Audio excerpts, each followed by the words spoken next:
You're listening to The Drew Yari Show.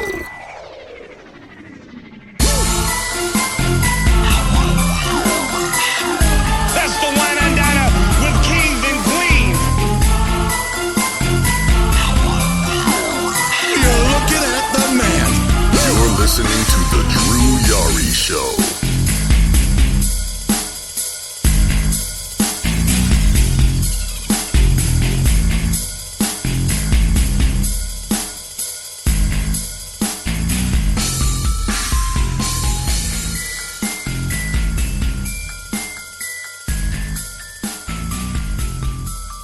Hey, what's going on, guys? It is Wednesday,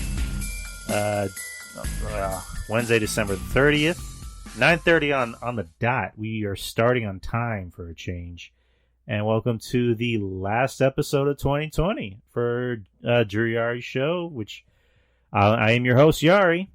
And with me to help me cap off this last episode of the year, for the third annual Year in Awards, is someone I consider family, one of my good friends, Mr. RJ. How you doing, RJ? I'm doing good. Thanks for having me on. Absolutely, thank you for being on. So, because I remember you had mentioned that you might not have been on. Something had to do with work, I believe.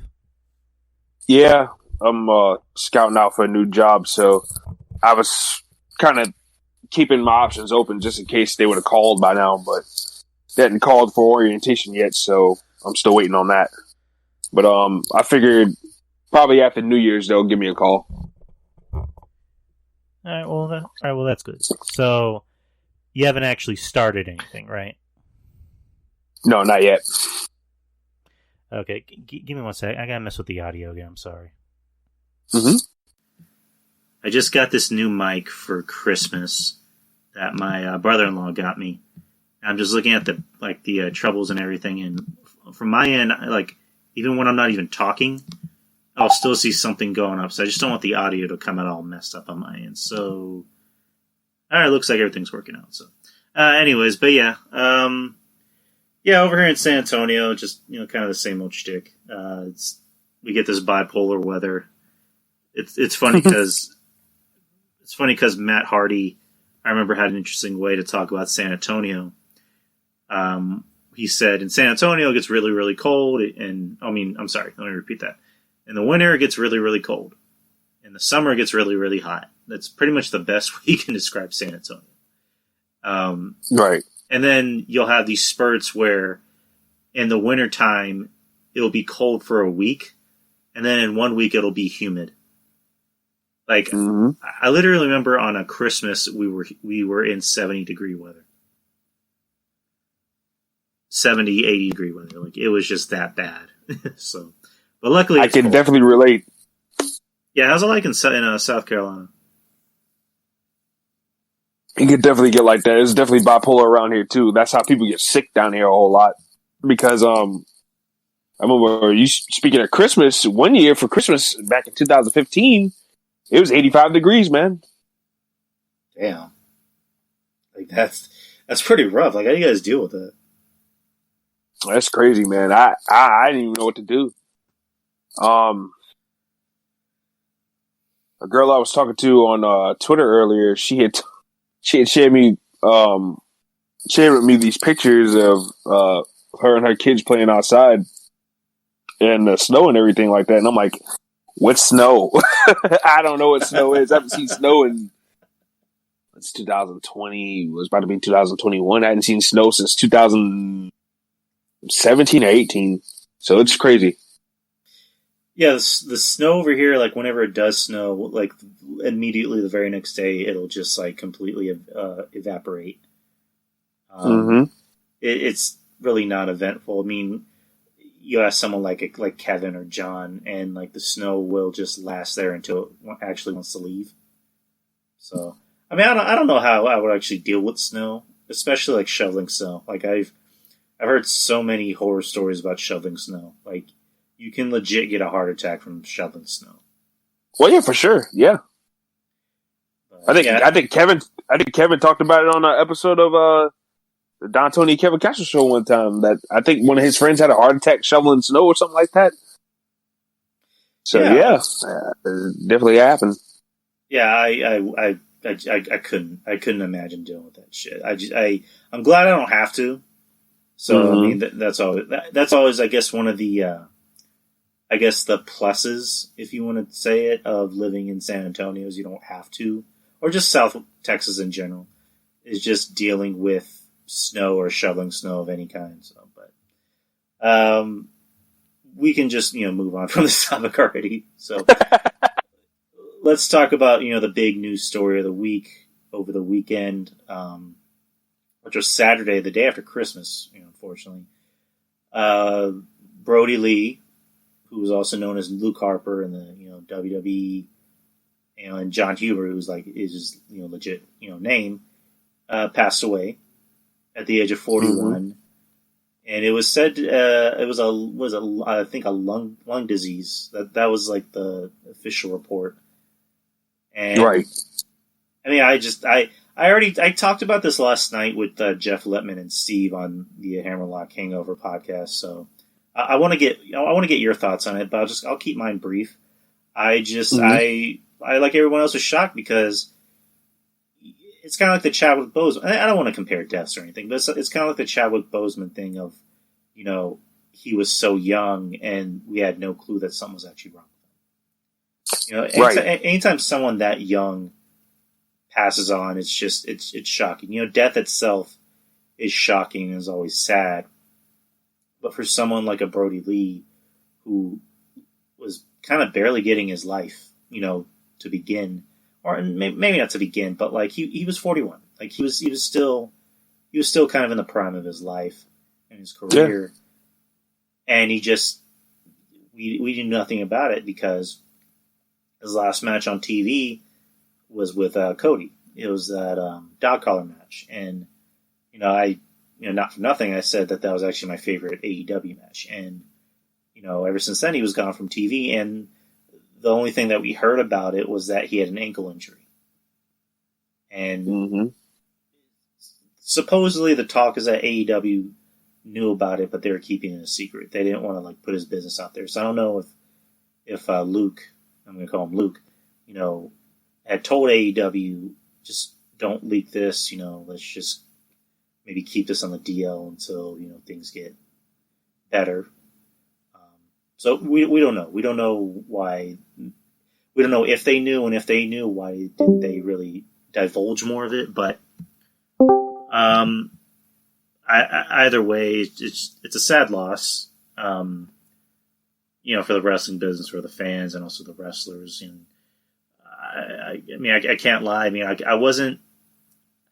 Here's the thing. I was a fan of Luke Harper in the WWE. I always thought, he was someone that maybe not a main event, WrestleMania, but he was a guy that can go out there and have a good match. He had an interesting look. Like he looked like someone that could. He looked like a throwback. He looked like somebody who can beat the shit out of you. And I was always for for the company to do more with them, to give them a little bit more opportunities, and they did at times. But I just wish they did more. He comes AEW again. I wasn't a fan of his AEW work, but they treated him like a star. They gave him that main event, star treatment. They gave him his own faction. He was the TNT champion, and again, he had that match with Cody, which I thought was, in my opinion, my favorite AEW match.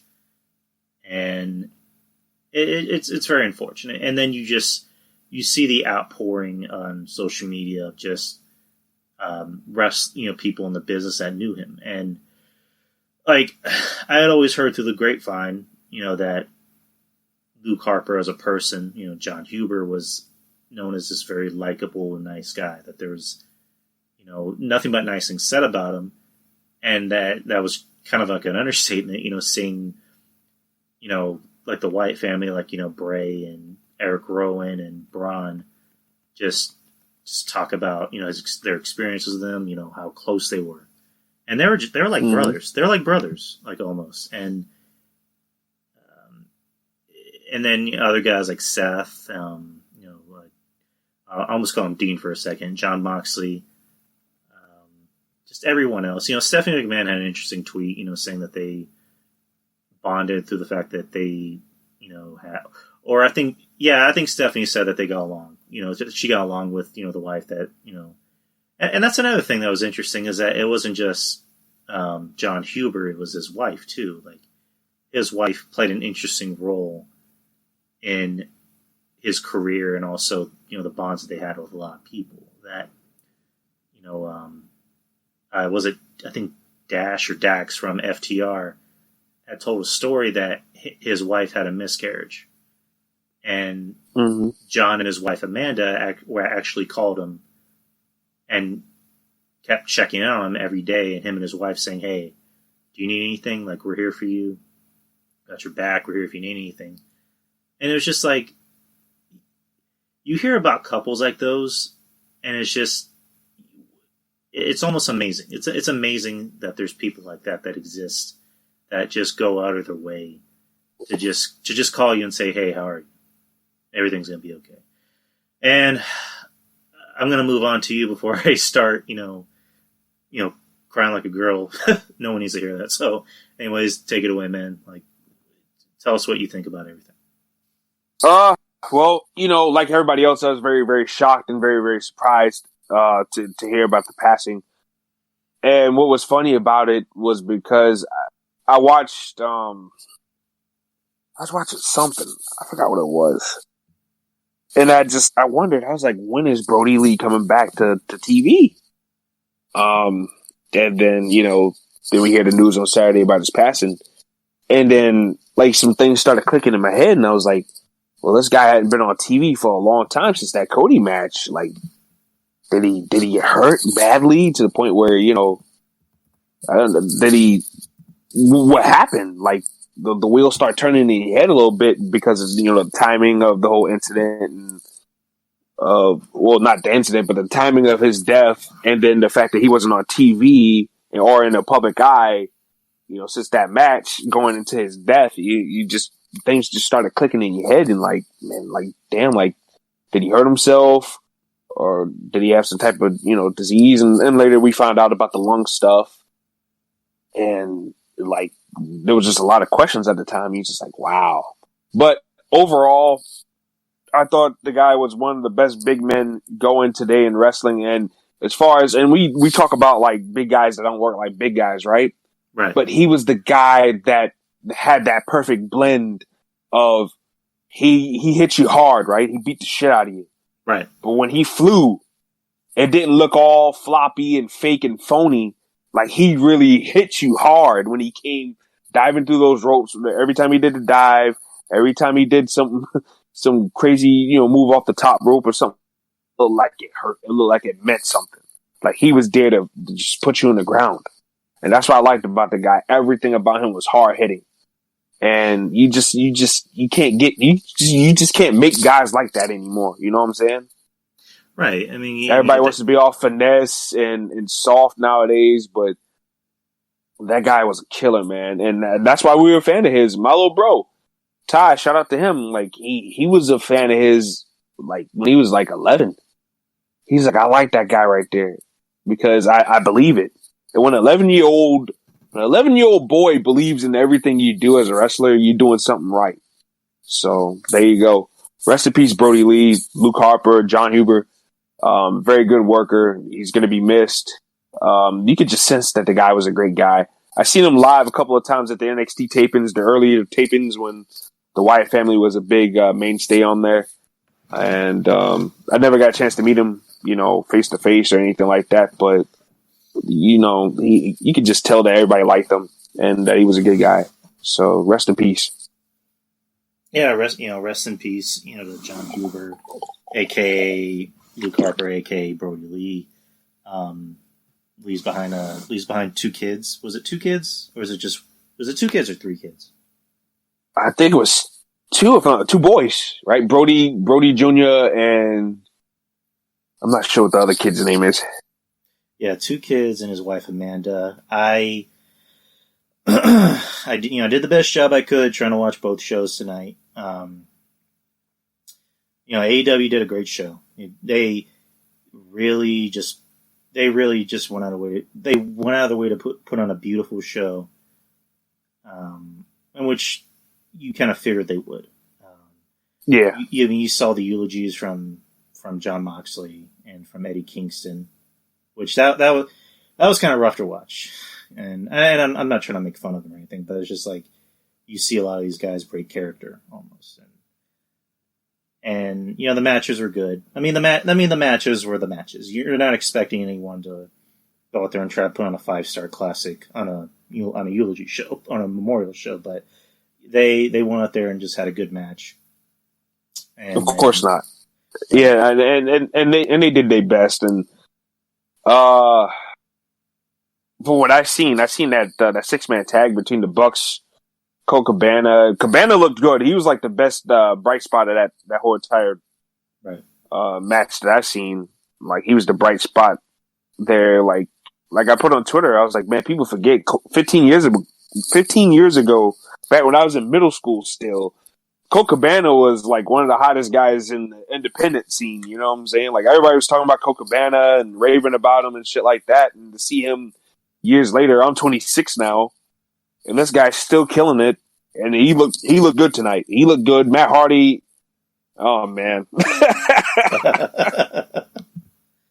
Oh man. Like Jim Cornette puts it with Private Party, those two guys are still greener than what do you call it? A green pepper tree? I thought he would say greener than goose shit. Who says greener than a green pepper tree then? I don't think I've ever heard anyone say that personally. It might have been Jim Cornette. I'm just tripping. Might have been Jim Cornette. I don't know, but yeah, and also to get to the ending, Cody brings he says a few things which is fine. Mm-hmm. He's one of the execs, and which would be the unfortunate honor of having somebody's last match. And, he brings out, the kids and the wife, and Tony Khan gives him the TNT title and says, you're the TNT champion for life. Mm-hmm. And, it's Tony Schiavone. Tony Schiavone mentioned two things. He mentioned something yesterday that Brodie Lee Jr. has been signed to an 8-year contract, and he'll be allowed to wrestle once he's, of age. And mm-hmm. He actually just mentioned something not too long ago where he said that they're going to make a new TNT title and the old one's going to stay with Brodie Lee's family, which is good. That's a nice gesture. Yeah, that's a nice gesture right there. I like that. Right. And, very classy move. CM Punk and Mick Foley are donating any proceedings that they make on Pro Wrestling Tees to the family, which is good. And CM Punk, it's a good thing. CM Punk posted something on Instagram on a story of Brodie, and he said, "I'm gonna miss texting you that the Maple Leafs suck," which that's just funny. Which Chris Jericho pointed out that Brodie Lee was a Maple Leafs fan. So yeah, it was a nice show by AEW. Mm-hmm. I want to get your opinion on something. So the MJF spot where MJF. He's healing it up. I want to get your opinion so I can kind of maybe gauge what I want to say. So, if anyone didn't see it, MJF was in a 6-man tag, and he gets in Brodie Lee Jr.'s face, and is just like pointing his face and yelling at him, and then he takes the mask off and spits in it and throws it on the ground, and Brodie Lee canes him right in the middle of the face. And then on Twitter, MJF just put, "Fuck that kid." Which, what's your opinion on the whole thing? Look, as long as Brodie Jr. got his comeuppance, right? As far as handling his business, because I didn't see it, but I did see the tweet though. Maybe I wouldn't have said all that. Not right now. I would have waited to do something like that. So further down the line. But right after the passing, I think they should have just kept everything clean.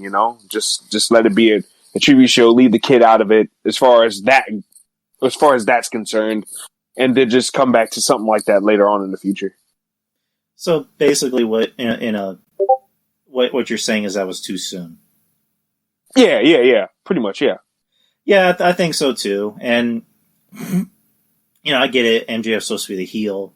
I mean, I can't imagine that he didn't ask for permission first from the family. Like, I can't imagine that he just went into business for himself and, I don't think so at all. I don't think he did that. And then afterwards said, "Hey, man, I'm just kidding." Like, I would like to think MJF, pitched it and said, "Hey, what if I do this?" Like, he asked the wife for permission first and ran it by the kid. Like, I would like to think MJF after that segment, went up to Brodie Lee Jr. and said, "Hey, kid, I'm sorry for just being a character out there. I liked your dad. He was a good dude, blah, blah, blah." So, I mean, yeah, it was, I think it was too soon. Maybe they should have just held off and waited some time down the line. But, I mean, I guess the only thing I can say is MJF is MJF. I mean, just, right. It is what it is. But, overall, it was a good show. It was a beautiful show. Another thing I kind of want to run by you is, there was criticism online, for Raw for not doing something similar. I mean, which I think I kind of saw what you said, where, okay, so Raw didn't do a 10-bell salute. They held up a graphic, which was good, and rightfully so. And Drew McIntyre opened up the show by having a nice little tribute to Brodie, saying, "Hey, it's Monday, you know what that means," and yeah. The New Day had armbands that said Brodie on it, and I don't know if that was the only thing that they did. They did a lot of stuff, man. They did a lot of Easter eggs. So for everybody who was tripping and having a cow about them not paying tribute to the guy, they literally had nothing but a bunch of Brodie Lee, Luke Harper, John Huber Easter eggs up and down that show the other night. Piss the fuck off.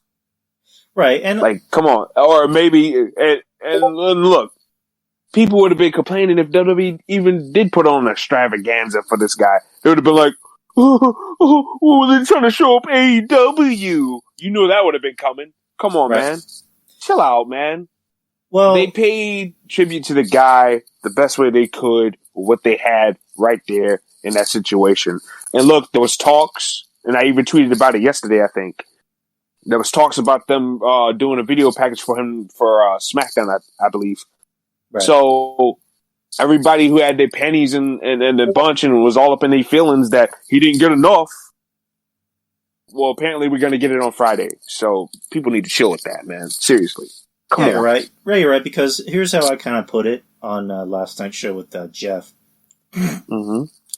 I understand why, because he's an AEW employee currently, so AEW was in charge of doing a tribute show, and they put up the graphic. They allowed the guys to go out there and pay homage to him. I come to think of it, I'm just now remembering it. Xavier did hit a version of his clothesline. Yeah, he did the little kiss wave thing they used to do all the time. Right. Yeah, that show was riddled up and down with tributes to the guy. Come on, dog. Like, everybody was just... Another thing... Don't get me started. Right. And another thing is, again, I don't mean this in any disrespectful way. I'm just pointing out the truth. I'm just calling a spade a spade. For Pat Patterson, he was able to get that because he's been in the business for 60-something years, and he played a big role in that company as far as, like, finding talent, working with talent, putting on putting on matches that people remember.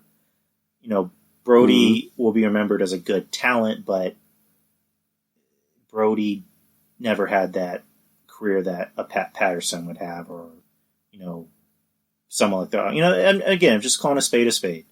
Brodie. Yeah, right. Brodie wasn't The Rock. We have to. Brodie wasn't The Rock. He wasn't Stone Cold, but Brodie was also well liked. He was well loved by everybody.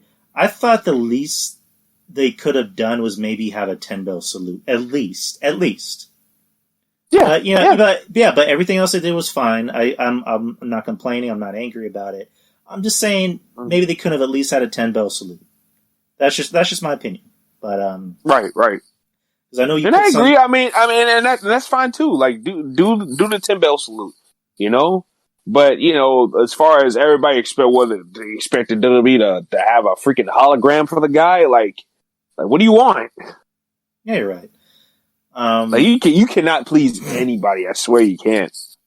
Yeah, and Kurt Hawkins crying on Twitter, like, man, dude, he's just angry because he got fired. That's all. And look, hey, losing your job during pandemic, it's pretty touchy and very, very sympathetic. But good lord, like he's been showing his ass ever since. I don't know about crying, but like, I don't know. Oh no, he was crying online. He had a whole thread.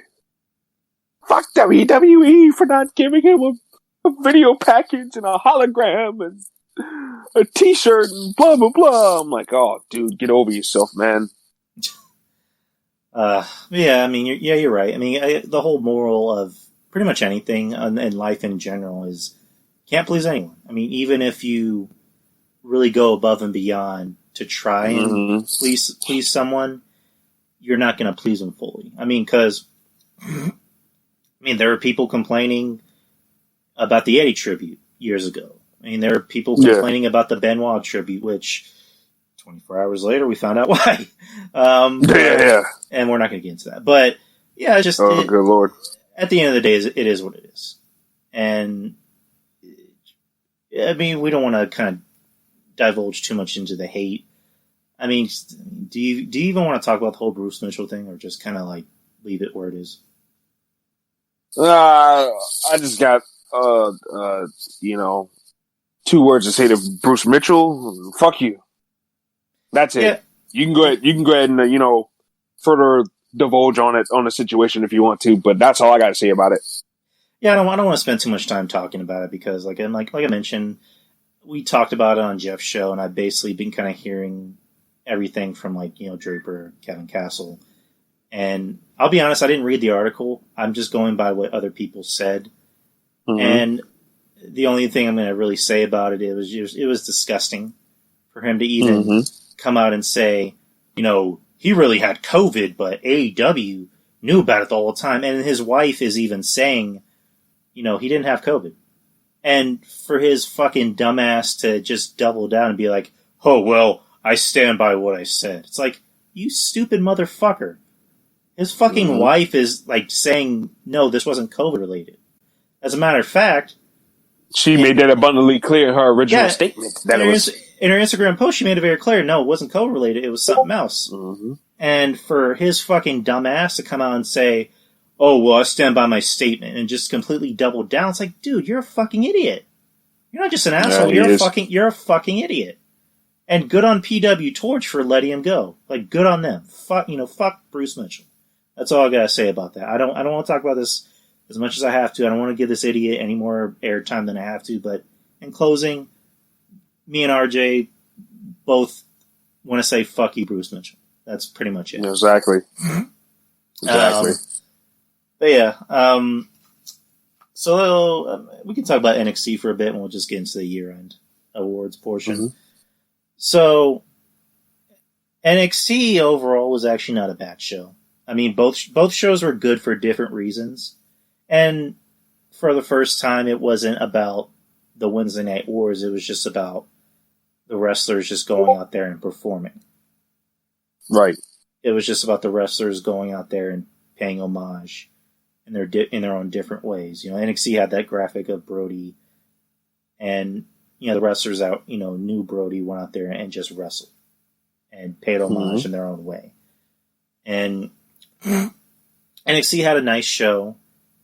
The matches were good, and they weren't amazing, but they were good. I guess the one thing that we have to talk about is that brawl between Cross and Priest. Which I like this. I love the setup of that because you see Cross, like was Scarlett was speaking German. Was it German or Russian? And I think it's is it? That's something else. Wasn't Spanish. I don't think it's right. No, it wasn't Spanish. Isn't it Greek? I don't fucking know. It was something, but it's good hearing Scarlett talk. Scarlett needs to talk more. And then she needs Cross to talk, and she needs to do a whole lot more. Cross coming out looking diesel jacked and just pretty much saying, hey, it doesn't matter who wins, that title is mine. Basically, you're not just winning a championship, you're winning a fight with me. Mm-hmm. So you're gonna wish you lose. And then the camera just pans to Cross's face, and then it moves, and you just widens, and you just see Priest right behind him. And Cross I love the way they're booking Cross, because they're not booking him as a chicken shit heel.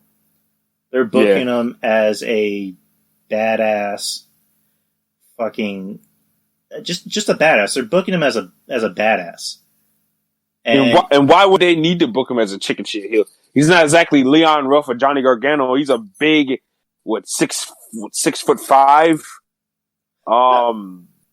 Right. Yeah, and I'm glad. And he 285-pound man. Like, he needs to be tossing, and beating the shit out of people. Like, he don't need to be running away. Right. He's one of the few grown men that they actually have on that roster. Right. He just turns around just completely unbothered and undeterred. He's like, "Can I help you, Mr. Priest?" and then Priest going, "This is what being a man or stepping up like a man looks." And then they just beat the shit out of each other, and I loved it. Mm-hmm. And it was great. The cherry on top is that Scarlett looks like she was about to come. I tweeted that. Yeah, like that's a Scarlett look like she is about to have an orgasm. Crosses folded in half. Underneath Damian Priest on the damn table. She's on top of there looking like she's just ready to just blow and let it all out. Right. Like she's on just like, I'm like, like, what the hell? Like, what is going on here? It's like, should I be watching this by myself? I'm just like, what the hell? And I loved it. It was a good segment. And yeah, it was. But yeah, like, I'm looking forward to that match, obviously. And there's no way in my mind there's no way that's not going to be Priest's last match. Yeah, I've been saying that ever since he attacked him. I'm like, Cross is going to be his way out. Yeah, like Cross is going to win, and then Priest is going to debut in the Rumble. That's kind of like the writing on the wall. And New Year's Evil is just like they have a nice looking card. So yeah, they do. Definitely. Another good promo that they had was building up the Rhea Ripley and Raquel Gonzalez match, which is the last one standing. Which finally explaining their their history and everything like that. And I liked it. I loved it because it was emotional. Like I'm watching and I'm just like, the one bad thing about it, Drew. They should have acknowledged it a whole lot more sooner. Well, I mean, I'm glad but way before the even first match, they should have really talked about it a whole lot more sooner. Because now they look like they're just desperate to try to figure out a way to make this match interesting. Well, I mean, the match was already interesting to begin with. I mean, because to me, it wasn't. No, I mean, just agree to disagree. But I mean, I was already interested in the match. I mean, because I liked their match at Halloween Havoc, and now you bring in realism. You bring in the fact that Rhea and Raquel were friends when they were they were in NXT together in the beginning, and I like that little. There was that one little line where Raquel is just like, because Rhea's getting really emotional, and then Raquel goes, I mean, who knows? Maybe I was just pretending to be your friend in the beginning.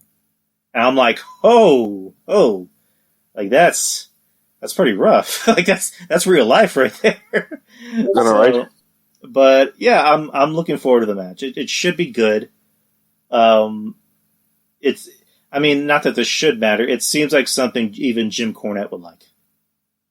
Yeah, and I mean, it's gonna be good. It just doesn't have my interest. I'm so over both of them. Well, I love Rhea, but Raquel, like, I'm not hyped for it.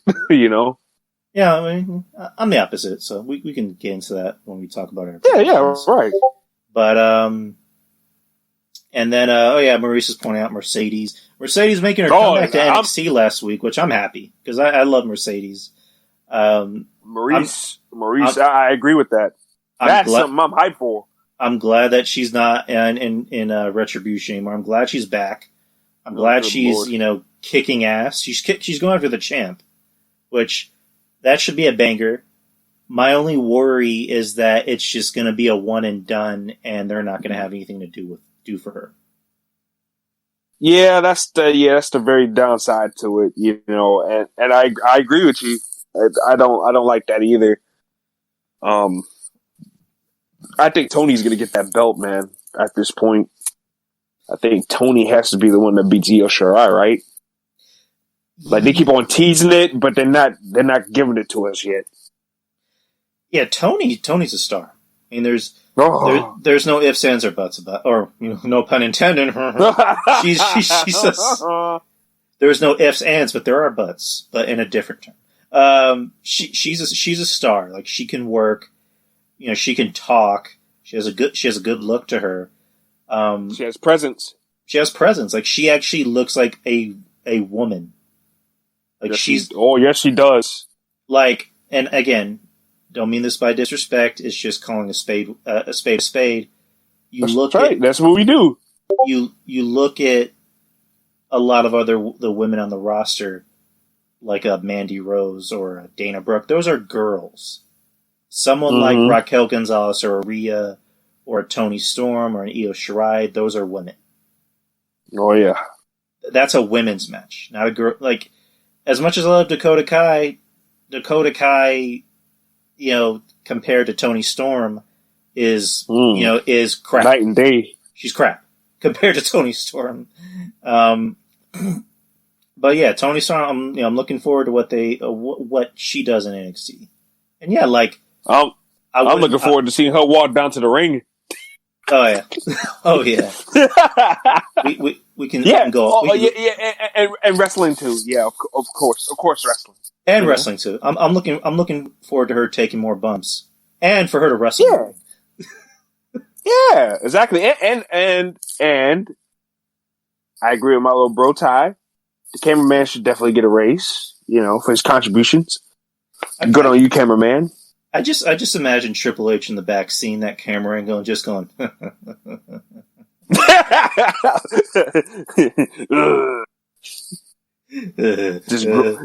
just groaning in the background. He's like, they don't get it. But, they never will. They never will. Anyways, but everything on NXT was okay. I mean, I thought the main event was okay. I'm so over Gargano. I mean, I sound like a broken record at this point. I'm so over Gargano. Candice, the whole heel thing, I'm just over it. I'm over Ruff. Good. Oh, I'm over him too. Don't get me started on him. Like, why couldn't they bring him in, but they don't bring in his teacher? They don't bring in AR Fox. Oh man, I hate to sound cold, but I do not care about Leon Ruff. I don't. I don't. He sounds like he looks like a nice guy, but so is my neighbor. He's nice and and he's super fruity too. I mean, so like, come on, come on, like, no, like, just go ahead and just knock him. I don't know. I have no interest in seeing Leon Ruff at all. Yeah, I mean, you're right. Or Gargano. Yeah, Gargano is obviously going to be a main fixture in NXT. There's no chance in hell he's going to the main roster. And I don't even think he wants to go to the main roster. I think he's happy in NXT, which, is fine.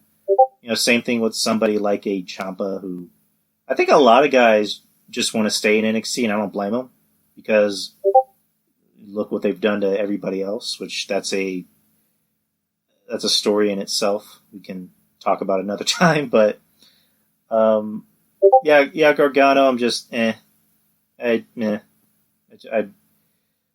don't care for him. I like Austin Theory. Yeah, I do too. That's kind of like my glass half full of this, is like, at least Austin Theory is getting to do something that means something. Mm-hmm. So, this is kind of helping him get a personality.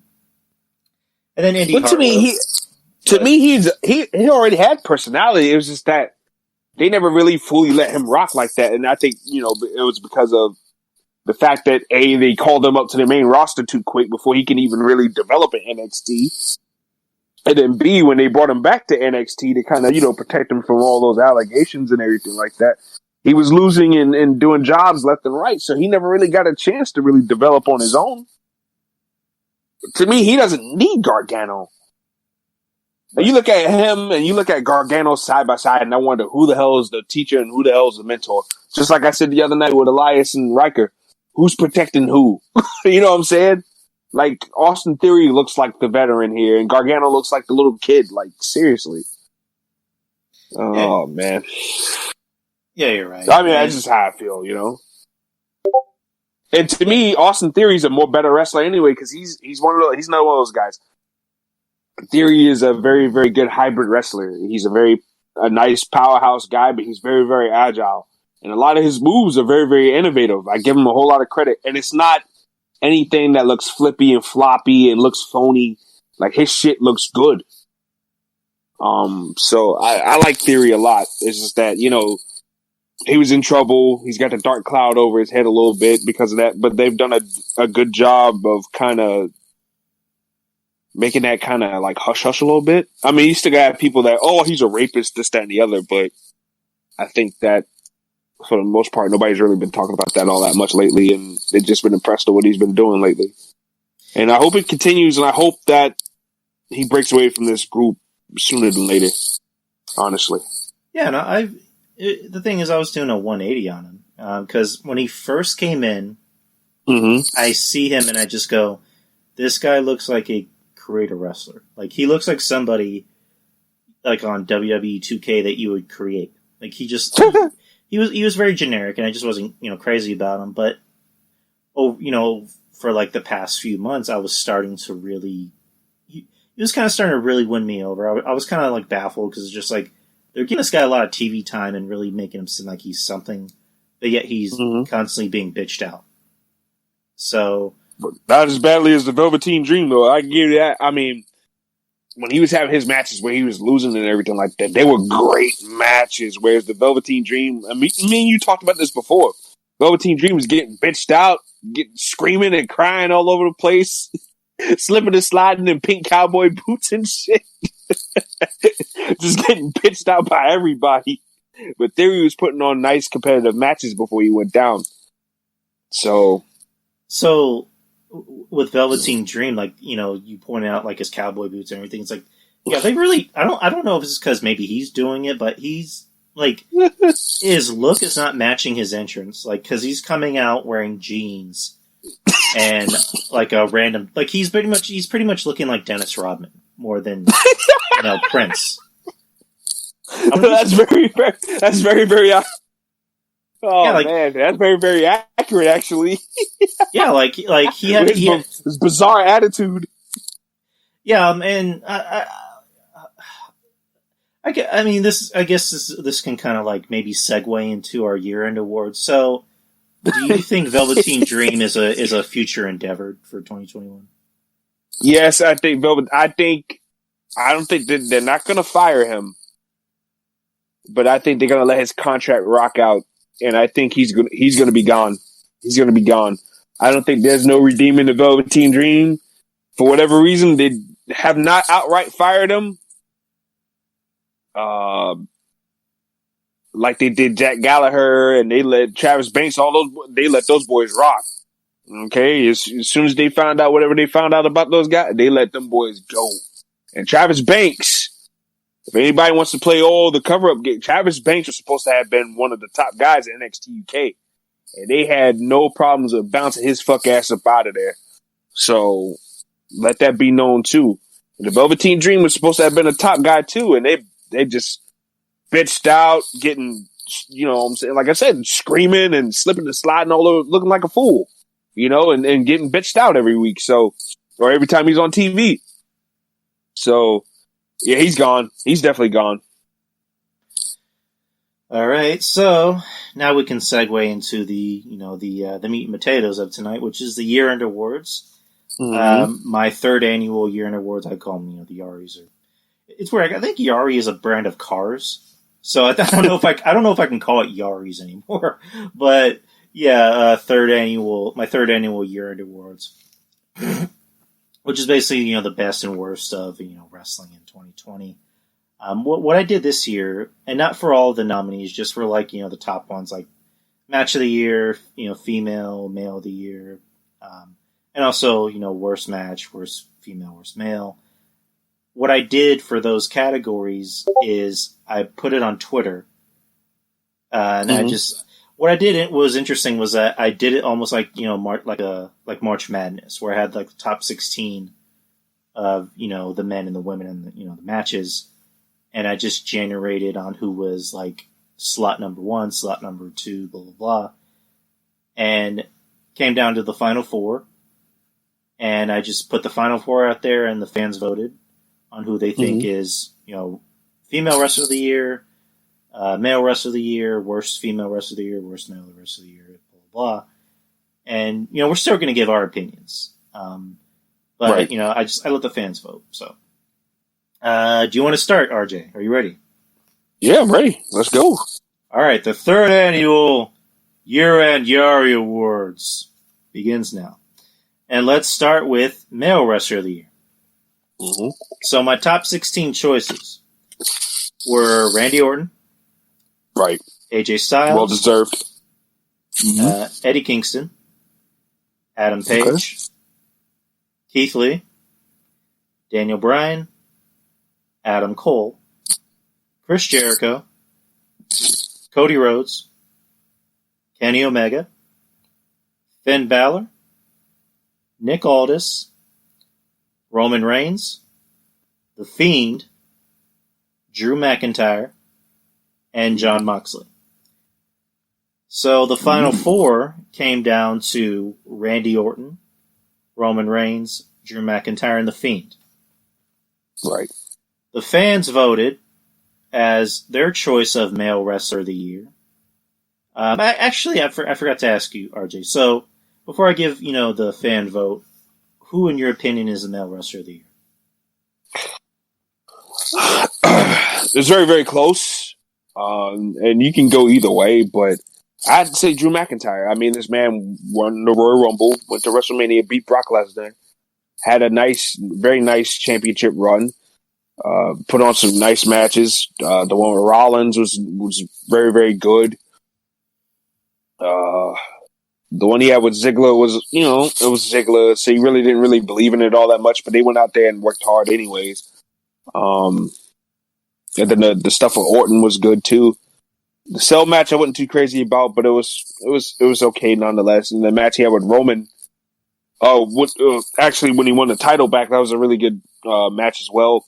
And then the match with Roman was good, and the TLC match with AJ was good too. It was different. They worked really hard. So Drew McIntyre's body of work as a champion this year, first him winning the Royal Rumble, then getting to Mania, and then winning the championship and defending it, his body of work has been fantastic. And it's been nice to see somewhat of an organic journey from Royal Rumble winner, gaining crowd momentum, kind of missing out on WrestleMania in that big moment due to COVID, but still trying his hardest and doing the best that he can with what he's given. So I got to give it to Drew McIntyre. You read my mind. Drew McIntyre. I mean, we're kind of like, one of the very few Drew McIntyre supporters. Again, just point out the obvious. Beginning of the year, wins Royal Rumble, goes to Mania and beats Brock. Yeah, it was in an empty arena, but he still beat Brock, and he's been Mr. Consistent. He's every pay-per-view, he goes out there and works his ass off, and has, in my opinion, usually the better matches on the card. And his match with Roman, I thought, was his best match and one of the better matches of the year. And it's just a shame that he doesn't really get the recognition from a lot of. And again, I don't want to put a lot of podcasters on blast. I don't want to say people are, I don't want to say people are wrong. People are entitled to their opinion, but it's just one of those things of just how did they not see this? How did they not see this? This guy's working hard. I'll hear people say he can't work. I'm like, are we watching the same match? Like, it's just Yeah, I know, right? like he's vastly improved when he first came to the WWE, when he was, tall and, clean faced. Lanky. Yeah, lanky. Like, I was not a fan of his back then. Me neither. When he came back, diesel jacked and just improving in the Look like ring. a fucking monster. Yeah, like his stuff looks legit. Like he looks like he has a legit look. And, Kevin Castle, I'm going to agree with him. Probably the only thing I'm going to agree with Kevin Castle on, I'm just playing, is that a guy like Drew is here to stay. Guys like Drew and Roman, and, you got the Crosses now, you got Priest, and, eventually Lee, whenever he kind of does find his way, those guys are here to stay. And the time of, the smaller guys like Adam Cole and AJ Styles and Daniel Bryan, that time's gone. Yeah. Although it's nice to keep a couple of them. It's nice to keep a couple of them around. But yeah, I'm all for the big man revolution as far as I'm concerned. Yeah, right. I mean, yeah, I love AJ, but again, yeah, wrestling is all about, it's like I've always said, I think I've told you this. It's like when you're watching NXT and you see Johnny Gargano with the North American title and you see Finn with the NXT World Heavyweight Championship and you're just like, okay, who are these two small guys? It's like, well, that guy's the World Heavyweight Champion. And that guy has the secondary title. It's like, that guy's a heavyweight champion? Like, I'm not saying that's how we think. That's how, casual fans are going to think. So, I'm glad the big man era... And then yet, all Escobar as the Cruiserweight champion, he's bigger than both of them, so go figure. Escobar should be going after the freaking North American title. But exactly. But yeah, the fans voted as their male superstar of the year, Drew McIntyre. Yeah. So Drew McIntyre is the winner of the Yari male superstar of the year. So Drew McIntyre, please come collect your award. So let's go to worst male wrestler of the year. Oh, jeez. For this, I only put 8. I mean, I'm just gonna put it out there, everybody. I don't watch every single wrestling company. I don't watch Impact, which I probably should. I don't watch MLW, which I've been meaning to. Well, you need to. And then I don't watch Ring of Honor. I'm basically I'm a basic bitch. I stick to WWE and AEW. So in the future, I'll make a promise to watch more wrestling, so I can. You need to watch it. You need to watch MLW so you can keep up with my reviews. Right, and I've been meaning to, and I will, which we can talk about that in a bit. But I only put 8 for worst male wrestler of the year. So Braun Strowman. The next choice is, and this was obviously before what happened. Brodie Lee. Oh. So, yeah. Dominic. Oh, jeez. Dominic. Baron Corbin. Jimmy Havoc. Chuck Taylor. Or Fuck Taylor. Fuck Taylor. Kip Sabian. And Jake Hager. Did you say Jake Hager? Jack Hager. That's Jack Hager. That should be his new name. Whatever. Rag Jake Hager.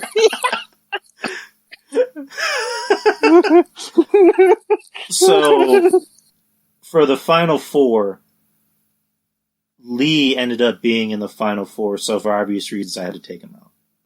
Yeah. Out of respect, I had to take him out. So I replaced him with Kip Sabian. Right. So I replaced him with Kip Sabian. You mean Pip? His name's Pip Sabian. Pip Sabian, there you go. Baron Corbin, Taylor, and then Hager.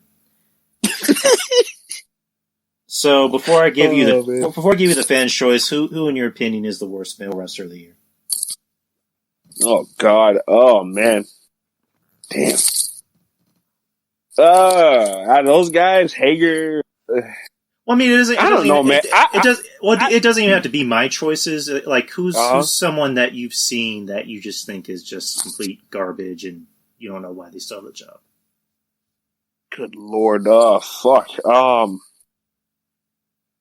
That fucking guy. What's his name? Fucking the Luther, Dr. Luther. Like, what the hell? Right. Like that guy. Oh, he is awful. I'm sorry. I know how he got his job. He's Jericho's buddy. That guy's awful. And yes, I know he's an older man, but don't have him on TV. Come on, man. Yeah, he's one of the worst. But as far as your choices go, I got to go with Hager. Hager was in WWE for all these years, and he still looks lost. How does that happen? Watch Jake Hager. He always has that deer in the headlights look. Like, what the hell? Like, Hager, yeah, he's as far as I'm concerned, one of the worst. And it's weird because, like, you know, he has a legit MMA career, and he's actually undefeated. And yeah, you would think that they would be able to use something like that to his advantage. It's weird because he does look like a badass, but I don't get that vibe from him. I get the vibe of the nice older brother from him. Yeah, I get the vibe I get the vibe of somebody who's going to protect me from getting beat up. Like, I don't get that. I don't get that vibe of somebody who's a vicious killer. But no, I don't. I look at Wardlow and I'm like, holy shit, man, that's a fucking monster right there. Right. When I look at Hager, I'm just like, whatever. The fans voted Baron Corbin. Baron Corbin. You know what?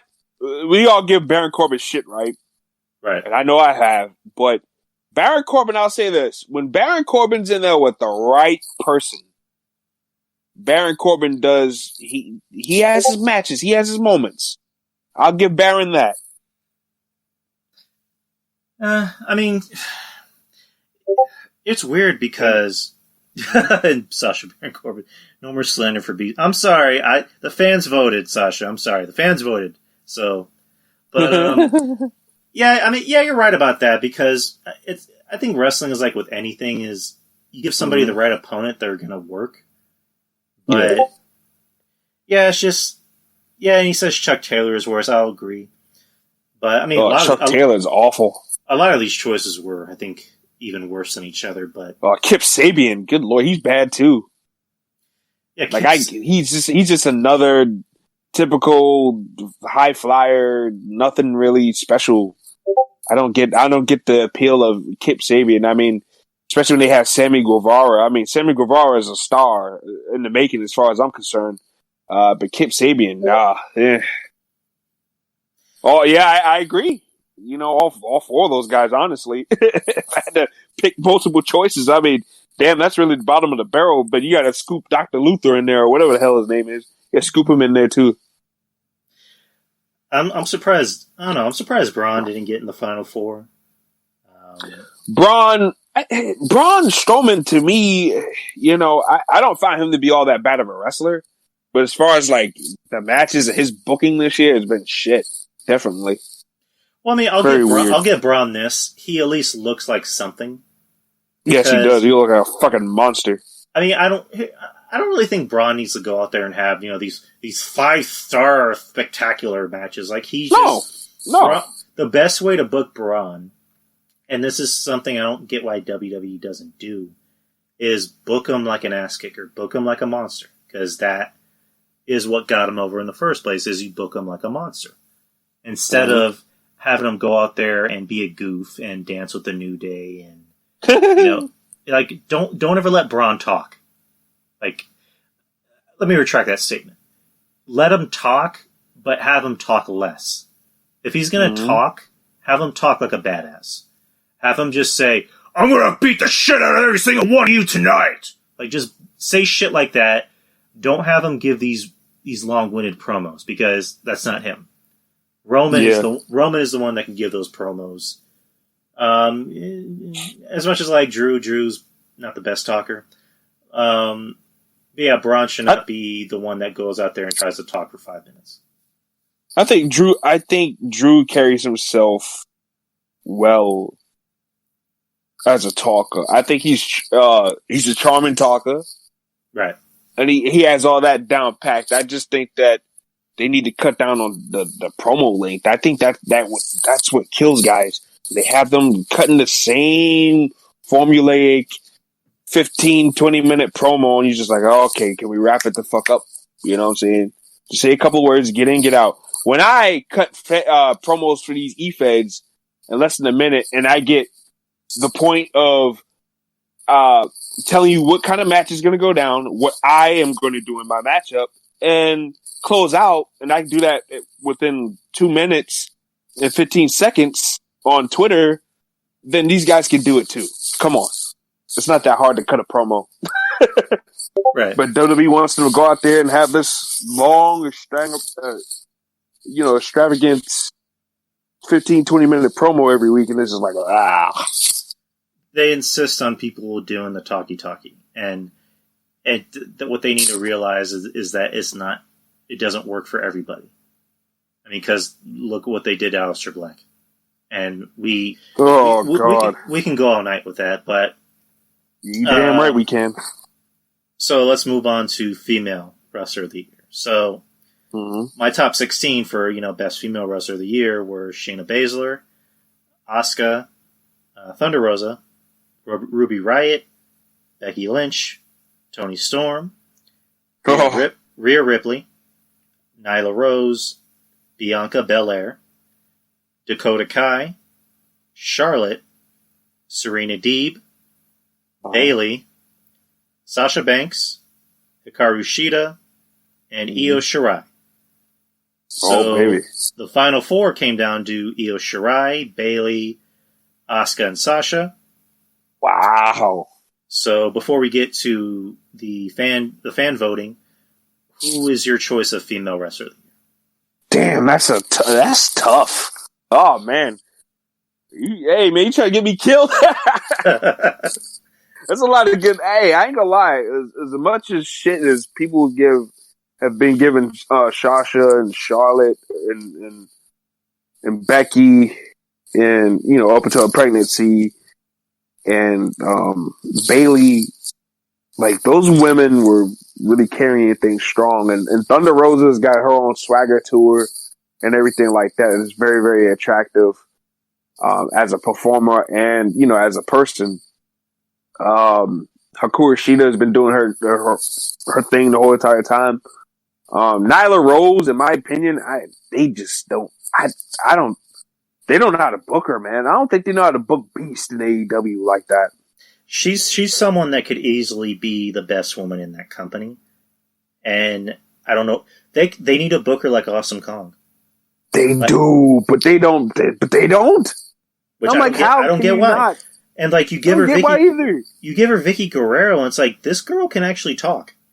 Like I don't get why you're giving her a manager. Like I like Vicky Guerrero, but it's like why are you giving Nyla Rose a manager? Like this woman can actually talk. Like she is, and Maurice Brer brings up a good point. Sheeta sits out so much. Let me just pull up the tweet because I have the recording. It says she's sitting out so much, sort of makes her run so forgettable. What was that? Yeah, that's kind of odd because that is very true. She's overshadowed by the NWA women that came in. Yeah, honestly, if we're going to be honest, she doesn't wrestle a lot. Like Serena Deeb and Rosa, and I'm not just saying that because Rosa's a San Antonio girl and she follows me on Twitter, but their heads and tails above Sheeta. Someone like Nia is better than her. Yeah. Yeah. Drew, you think you could put in a good word for your dark skinned brose here for Thunder Rosa to follow me on Twitter? Sure thing, man. I mean, I think she'll eventually follow you because I think she follows everybody. I mean, maybe not everybody, but like she's very fan friendly. So I think if you tweet at her, she'll follow you back. But I'll see what I can do. I'll work my magic on her. But all right, that's what's up. Yeah, what was your choice, by the way? My choice for I gotta go with Asuka. Asuka was decorated in championships, and she's had a lot of good matches, and I always enjoy her work. I know that might not be the sexier choice, but you look at what Asuka's done, like her and Kairi Sane had the whole Kabuki Warriors thing down pat. I love the Kabuki Warriors. My sister loved the theme song and everything like that. So I like the Kabuki Warriors and I love their run. And then, what Asuka's been able to do after the whole Kabuki Warriors thing it's been great. And I know that her championship run has been icy, pretty much icy since the Sasha feud, but I mean, still just to be able to be decorated at championships like that, and she's double champion right now, like, come on, man. And early on in the pandemic era, Asuka was killing it. She was one of her blabbling shit in Japanese, like, that shit's funny as hell. I know it's stereotypical and stuff like that, right?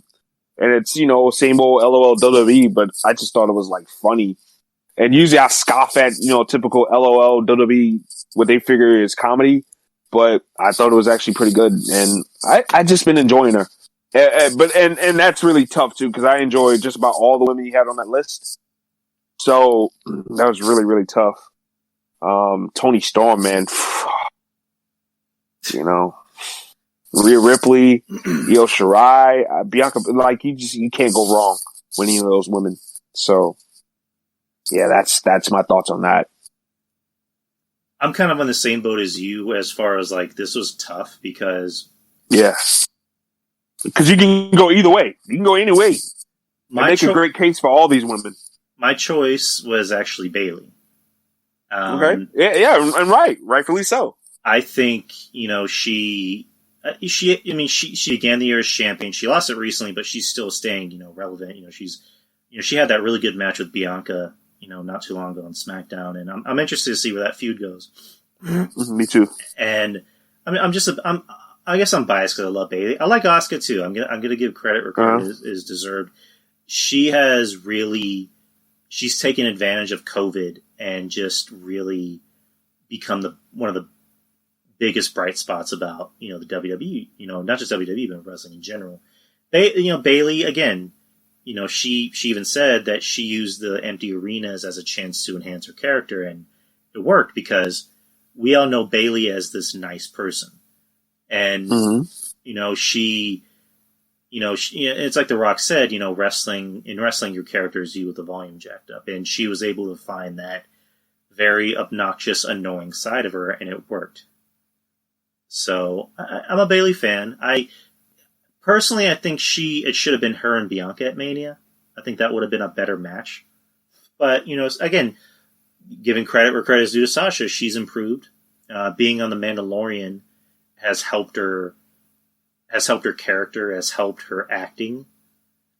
And, you know, despite what, you know, a lot of others, you know, think, acting helps. Acting and wrestling helps.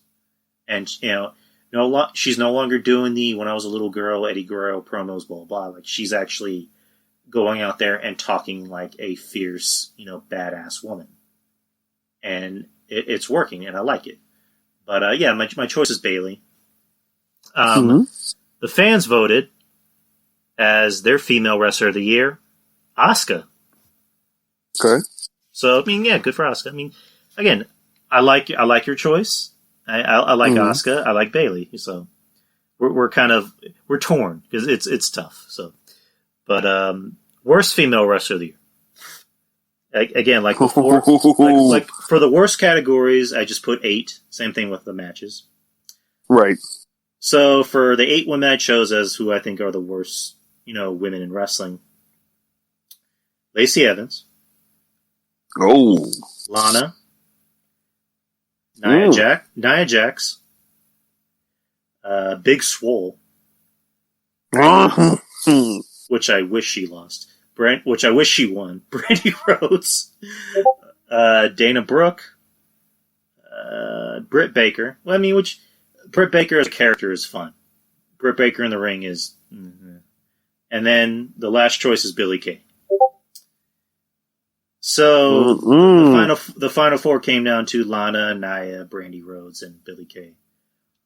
Wow! Ooh. In your opinion, and you don't even have to go by my list, who do you think is the worst female wrestler of the year? Damn! I mean, that's almost as tight as the.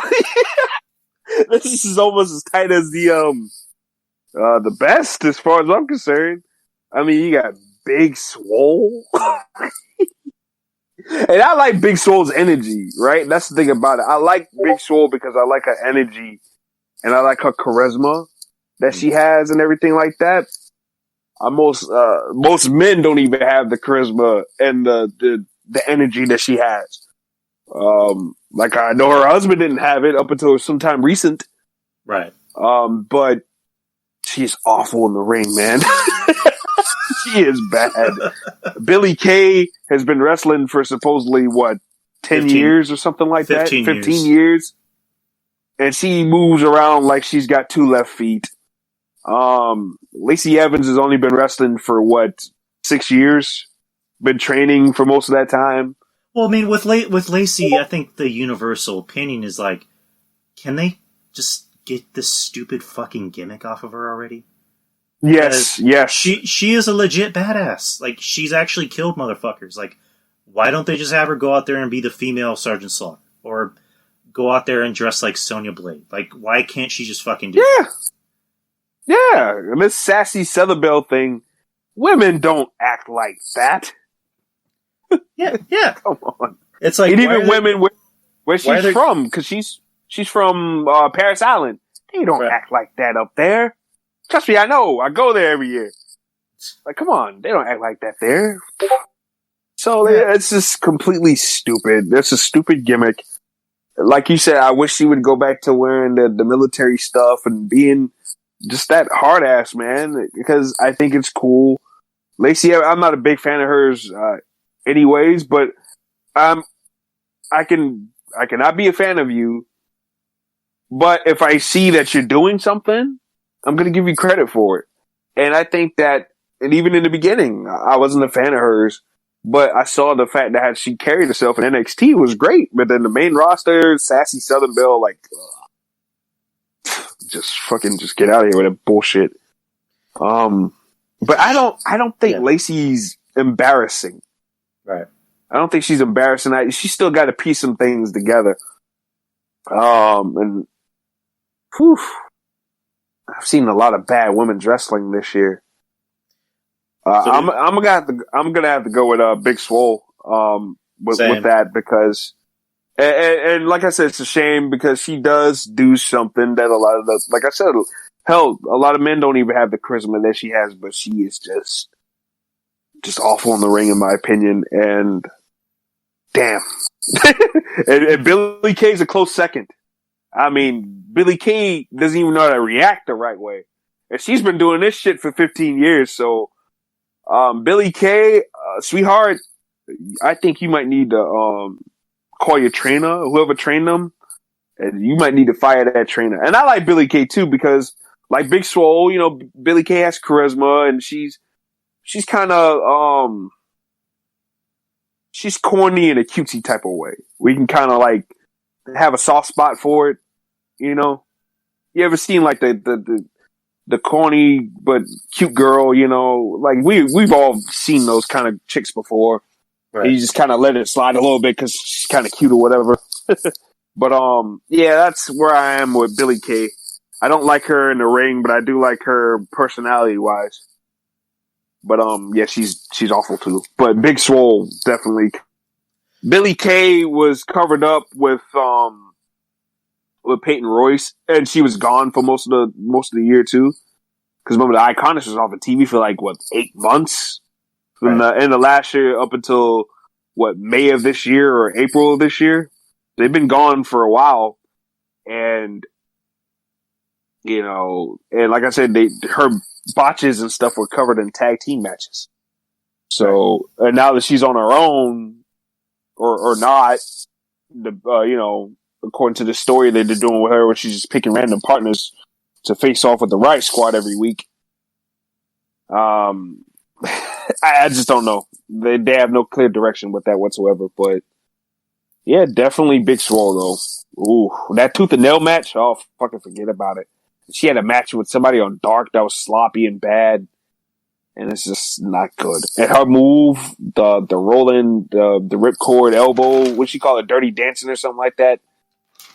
I don't know. I ain't really feeling it. So yeah, Big Swole. Sorry, Swole, but I gotta give you that nod.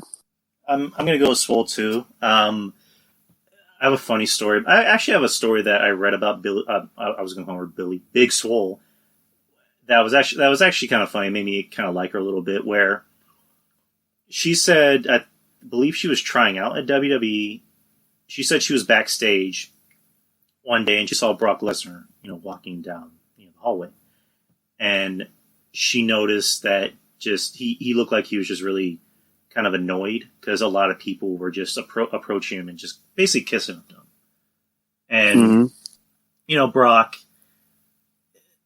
I don't know. I obviously don't know Brock, but the way Brock sounds, the way Brock describes himself, and the way a lot of people describe him, he's almost kind of like me in a way, where I don't really care to be around people too much. I'm not very much of a people person, and I just kind of want to just do my own thing and just keep a private life. And I would hate to be in that position of someone who's on top of their game and is very famous, but you have all these yes men. You just basically kissing your ass and telling what you want to hear. Anyway, so the story she was telling was that a lot of like guys or people were coming up to him and just like kind of kissing his ass, and he just had this very annoyed look on his face where he's just like, ugh. And then Big Swole actually goes up to Brock and says, "Hey, I can kick your ass." And then Brock starts laughing and goes, "That's funny. Who are you?" And she tells him your name, and he just starts like he's actually genuinely laughing. It's not like a condescending laugh; it's more just like a genuine laugh because she knows how pissed off and uncomfortable she was, and she just wanted to make him laugh, and it worked. So, but yeah, Big Swole, worst wrestler of the year, worst female wrestler of the year. So let's see who the fans voted. The fans voted as the worst female wrestler of the year. She's not like most girls. Nia Jax. Luckily for me, I'm not like most girls. Which I agree. I mean, Nia Jax is she's bad too. I sound like a broken record where it's just like they supposedly send Keith Lee back to go get more training, but Nia Jax has been hurting girls in the ring, and they don't do anything about that. She's been hurting girls in the ring for 5 years. Do you know what I'm saying? I don't even know if this is the right answer because this has been posed a lot. Do you think the reason why they don't reprimand her for anything is because she's The Rock's cousin? You damn right. That's the reason why. That's the only reason why. You damn right. That's the reason. She's Teflon Don. Yeah, Sasha and Nia won worst female wrestler of the year, but yeah, it's just I don't get that. Like, do you think if they literally tell her anything, she's gonna go whine to The Rock? She's gonna call Dwayne and be like, "They yelled at me at work today." Like, well, I mean, they shouldn't even have to really see it that way because if you're fucking up, you're fucking up, and that's WWE's fault anyway for calling her up too soon. Anyways, you know what I'm saying? She was only in NXT. Let's see, she got signed in NXT, if I'm not mistaken, somewhere around 2013. I remember seeing her in some of the earlier house shows back when I was still able to go to some back in 2014 when she was a little bit smaller. I'm not trying to say that she, gained weight over the years, but Nia Jax looked a little bit more smaller back then. And she had some weird, like, her hairdo was like really weird back then.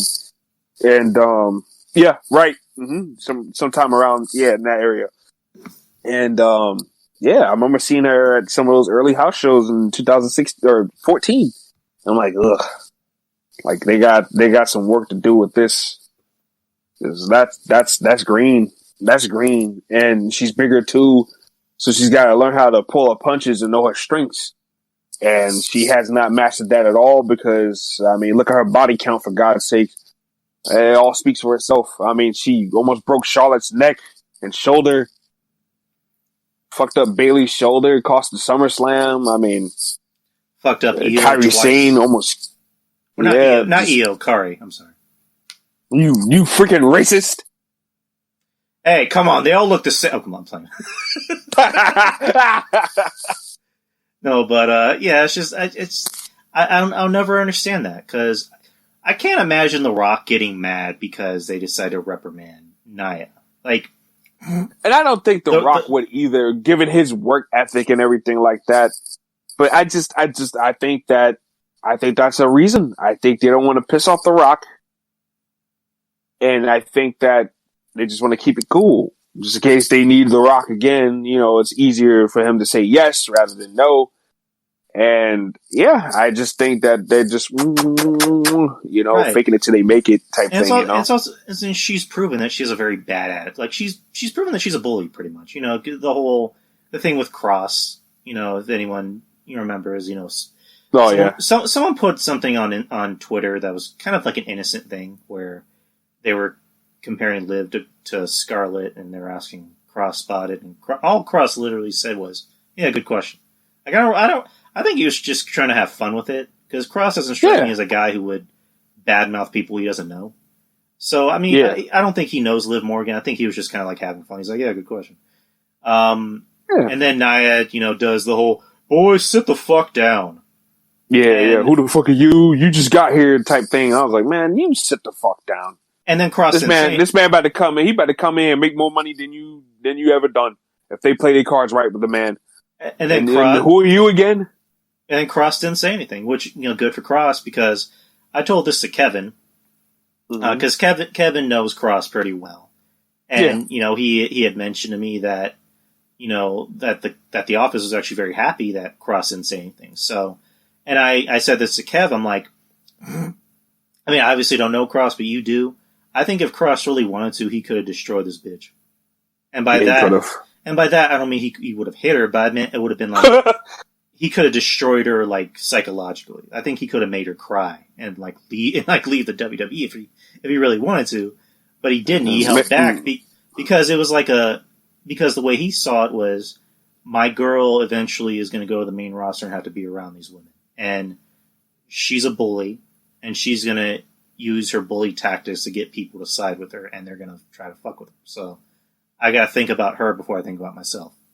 And good for Cross. So yeah, Nia, just I want her gone. Yeah, me too. It's just I want her gone. I want her gone. I don't want her here anymore. I'm tired of the same story coming up of like, oh, Nia hurt somebody in the ring, and nobody's gonna do shit about it. Because before anybody says, "Oh, she'll go to AEW," I don't even think AEW fans, hardcore AEW fans, would want that. Oh no.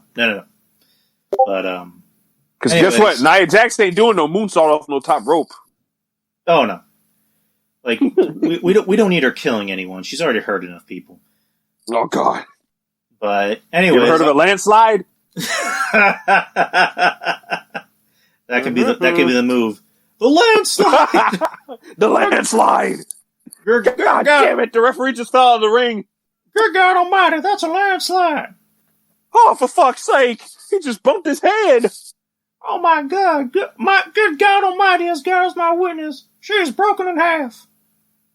She is broken in half, and it's time to get her in the body bag because she's a goddamn goner. Oh my God!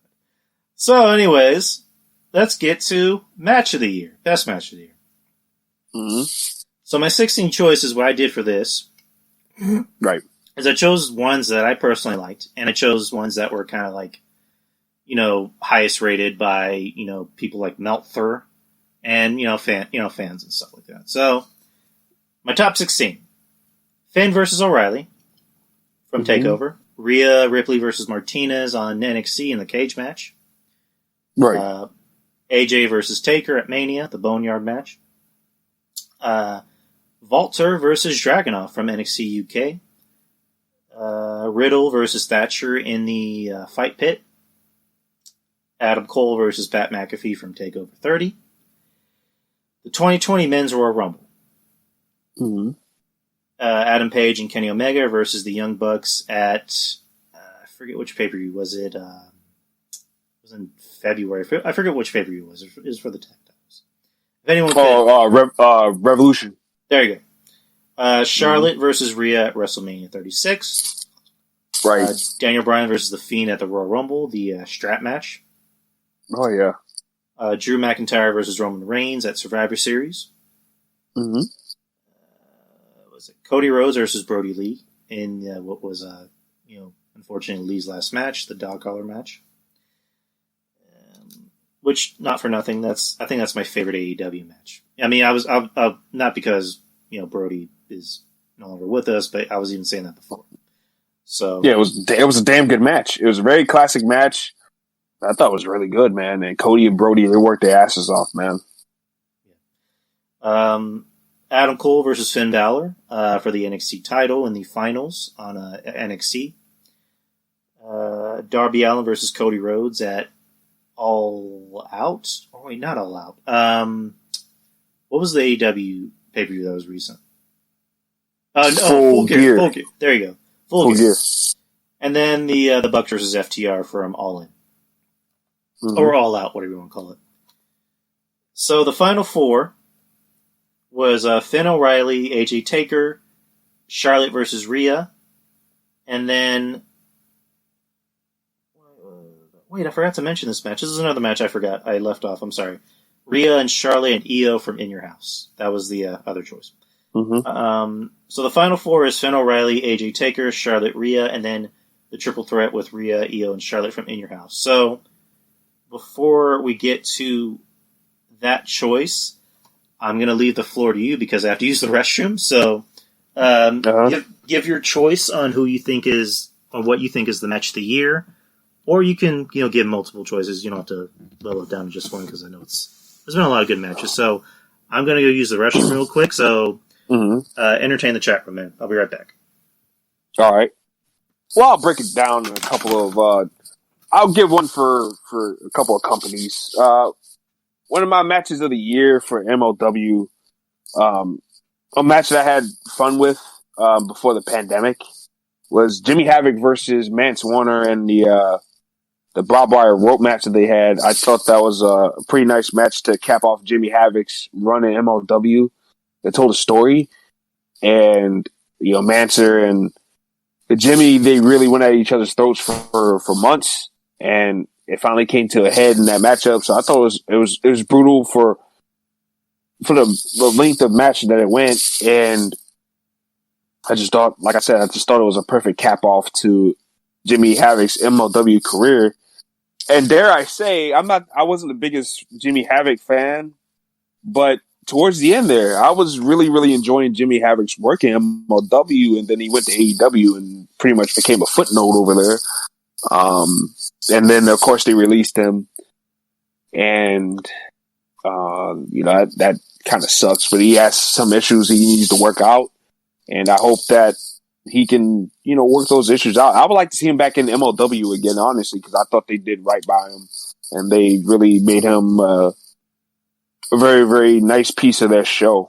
So I hope that he can go back there and shine. And as far as AEW goes, one of my favorite matches, believe it or not, and I'm not a big fan of the Young Bucks at all, as some of you may know that might listen to my shows and the shows that I do with Monty, and I've pretty much mentioned it on this show as well.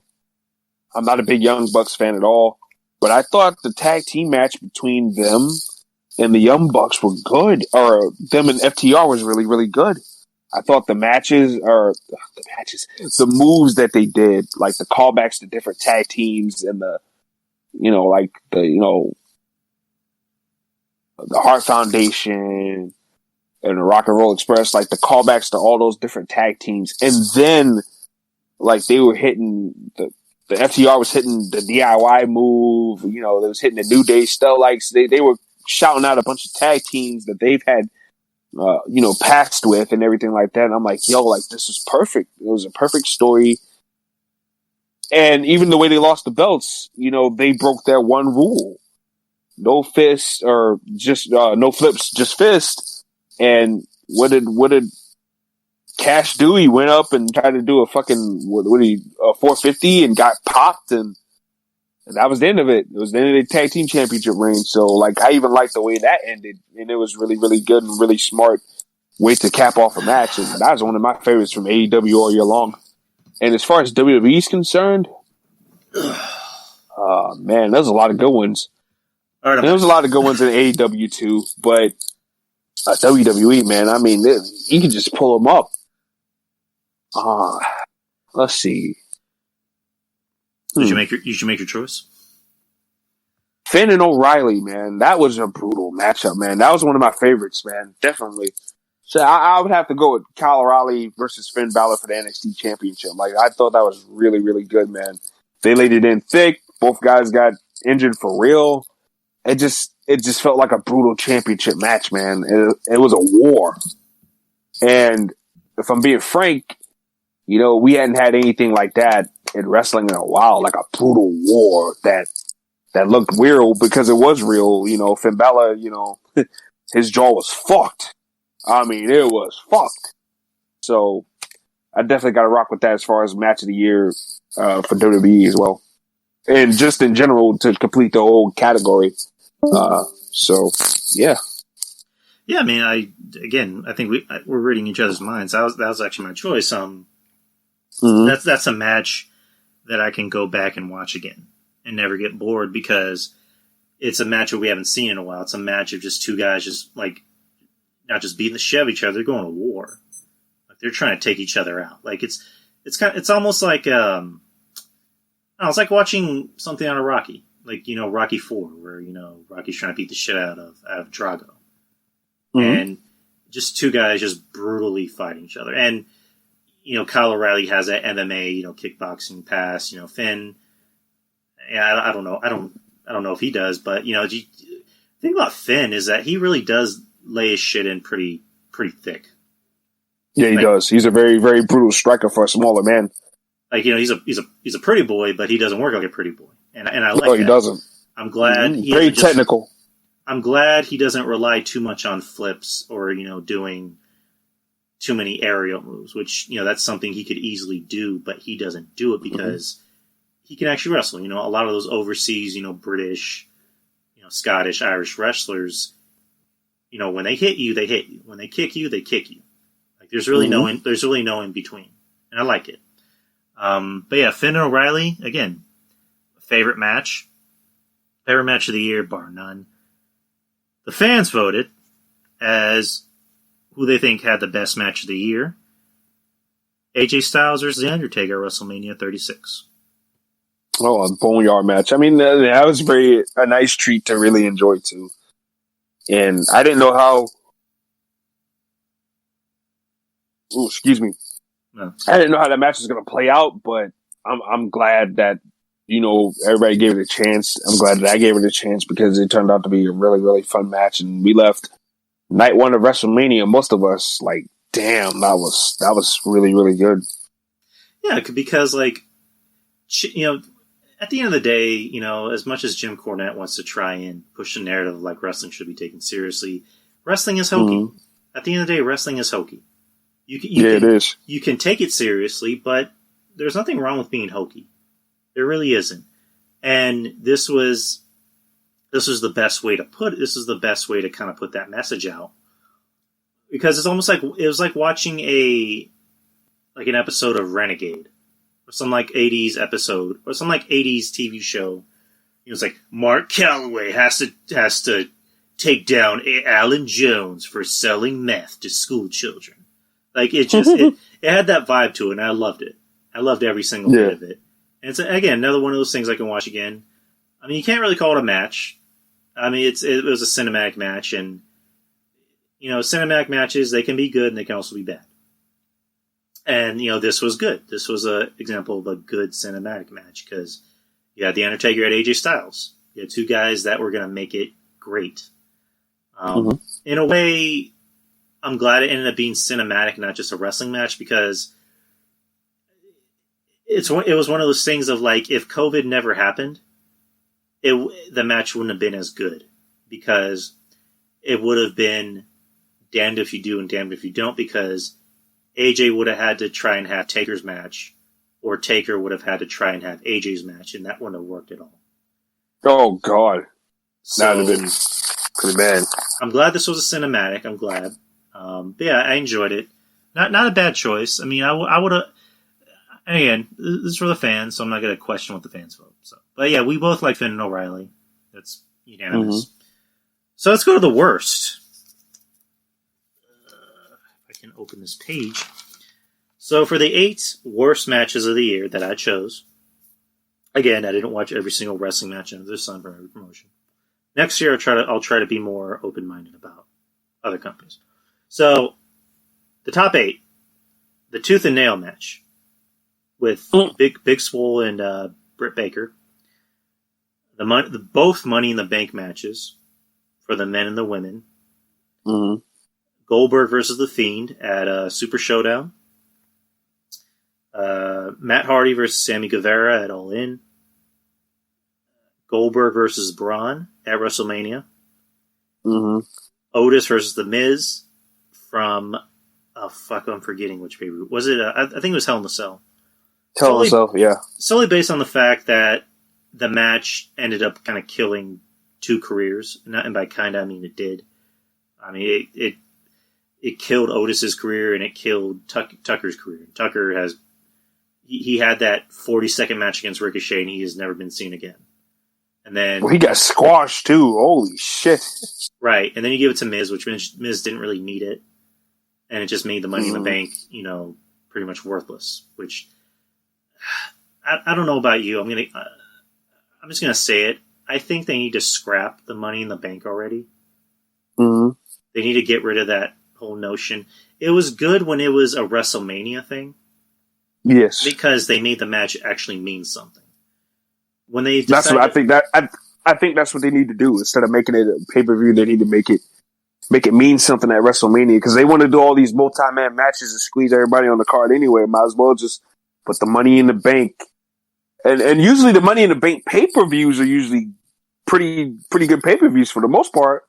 So I mean that's the bad part about it, but hey man, just go ahead and just put it at WrestleMania. It means more anyways, because they seem to be lost and they don't know what to do, especially the last few years. They've squandered the Money in the Bank, putting it on guys and then wind up having them lose and make them look stupid in the process. I'm just like, what the fuck, man?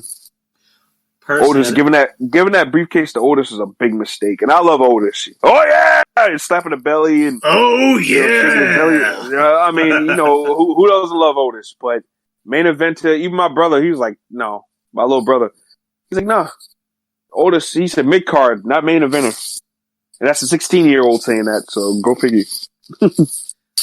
Personally, I think they need to just get rid of Money in the Bank altogether.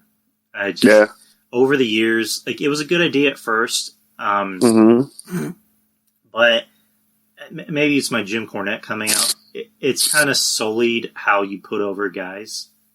Because, I don't know, I'm under the notion of like, if you're going to put somebody over, you might as well you put the title on them. Or not even just put the title on them. Put them in that main event spot, put them over. The Money in the Bank has kind of has really been meaningless, as of late. Because it's basically a cheap way to win, which is the point. Especially if you're a heel. Which, in my opinion, if you're going to put a Money in the Bank on someone, put it on a heel. Put it on an over heel.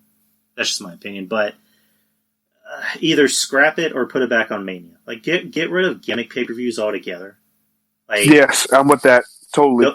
Like, get rid of Hell in a Cell and just, like, have Hell in a Cell be a match that actually means something. Because, back in my day, when a Hell in a Cell match happened, that was to blow off a big feud. Like, that was that. Like, if 2 guys just couldn't stand each other and just want to beat their living piss out of each other, but they were making a mess in the back, they were causing chaos in the back, you would have Vince McMahon or whomever be like, that's it. You 2 just can't be around each other. You want to kill each other. So, you know what? I'm going to give you 2 what you want. You 2 at Bad Blood on July 17th, which is my birthday. You 2, Hell in a Cell. Like that, that's the way you sell the match. Same thing with TLC. TLC was like a tag team thing mainly, and it was also Edge's match. So, and I forgot what else is a gimmick. Oh yeah, Elimination Chamber. Elimination Chamber again should just be something to just give 6 guys something to do if you can't really figure out who's going to be the number 1 contender for something. And that was also the best way to really put over the champion, whether it was a heel or a face. Because it was like, oh, they overcame the odds. So, you just get rid of these gimmick pay-per-views. Go, bring back Armageddon. Bring back Bad Blood. Bring back Judgment Day. Judgment Day. Just bring those pay-per-views back. Bring back King of the Ring. Like, what the fuck happened to King of the Ring? Yeah, for fuck's sake, bring it back. Yeah, bring it back. Like that was an over pay-per-view. Like I don't know why you don't want to bring you don't want to bring that back. Like that. Like it was a nice ticket after WrestleMania to help get the next guy over at SummerSlam. So it made SummerSlam a big deal because whoever won the King of the Ring got a championship match at SummerSlam most of the time. Right. So I mean, like, I don't get it, man. Like, they miss out on these opportunities to get these guys over and then wonder why they're not over. And I'm just like, dude, you're not doing them any favors at the end of the day either. Right. So, yeah, that's just my opinion. I mean, because we both kind of agree we need the gimmick matches need to stop. But yeah, after Otis and Miz, Brock versus Ricochet at Super Showdown, which it's almost comical and sad to think about it because they gave that match hype. Like they were building they were building up as like something. And then 6 seconds later, boop, the match is over. Like the match begins literally with Ricochet running at Brock and then Brock F5s him. You're just like, yeah. And then Ricochet was never the same again. And then the Swamp match from Extreme Rules, which is an example of a bad cinematic match. So, I don't know when the flying French fry titty fuck that was, but you know it's just weird. Yeah, that match is awful. So the final four, per fan voting, Tooth and Nail, Brock versus Ricochet. 2 Goldberg matches, Goldberg versus The Fiend, and then Goldberg versus Brock. Oh, God. So, we actually had a tie. Oh, really? It was between Goldberg versus The Fiend at Super Showdown and the Tooth and Nail match. Oh, man. Hey, I'm going to have to go with that tie right there. Both of those matches are all. I remember watching that Tooth and Nail thing. I was like, "What the fuck is this? This is awful." That almost. Yeah, I'm gonna have to go. Yeah, as far as cinematic matches go, yeah, the Tooth and Nail match bad. That Fiend and Goldberg match, that was awful. And he gave that man the Jack Buster and dropped Bray Wyatt almost on his neck, like he did the Undertaker. Goldberg. That's what I'm saying. Everybody. Well, not everybody, but. WWE for some strange reason wants to do him and Roman Reigns. Come on, man. Fuck. Granted, Roman Reigns ain't as big as Bray Wyatt and fucking Undertaker, but shit. I just remember seeing that, and anyone can go back and listen to my review on it. I just remember laughing myself almost into a coma because I looked at it as like Bill Goldberg at age 50, whatever, is the second most important champion in the United States. The second most important wrestling champion in the United States. And I'm just like... And I remember Don Tony and Joey Numbers from Soup, they were covering it, and I think DT alluded to that the Saudis might have had something to do with that outcome, because with the Saudis... They don't really care about having, 5-star matches. They want to go out there and just they bring back enjoy themselves. They bring back a lot of these Hall of Famers because of their names. And I mean, when you watch the pay-per-view, clearly the people that are they're literally sitting in sofas in the arena. Yeah, they are. Like they literally could not care less. I mean, a lot of the kids that are there, they seem like they're having fun, so I guess that's good, but the Saudis, they want to bring back names. They brought back Shawn Michaels, which, ugh. And then, they brought... Oh, yeah, let's say about that the better. I mean, just... There's no doubt in my mind the Undertaker will come back for a Saudi paycheck. There really is no doubt. And then they bring in Goldberg, who almost killed fucking Taker. God. Triple H. Triple H is... I think Triple H is kind of quietly retired, but that's another story we can get into.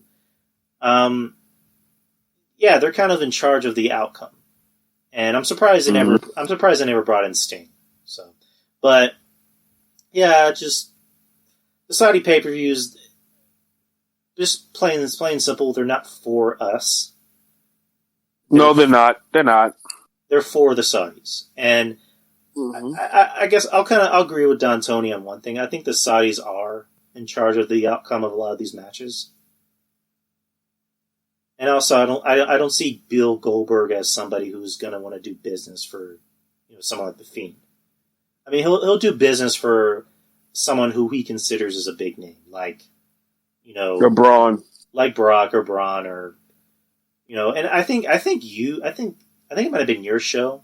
You and Monty. You and Monty alluded to that it was almost Jeff Hardy, but Goldberg didn't want to put over Jeff Hardy. Yeah, That was a rumor that went around for a while that Jeff Hardy, because Vince McMahon wanted to see Jeff Hardy have a run with the Universal Belt, and it was supposed to have been him versus Goldberg for it, but Goldberg didn't want to put Jeff Hardy over because of Jeff Hardy's drug issues and stuff like that.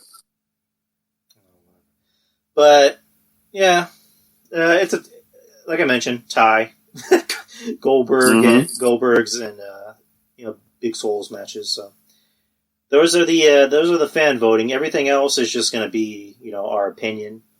So we're already at past matches.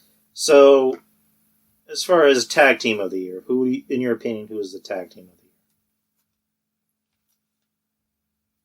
Tag team of the year: Marshall and Ross Von Erich, the Von Erich brothers.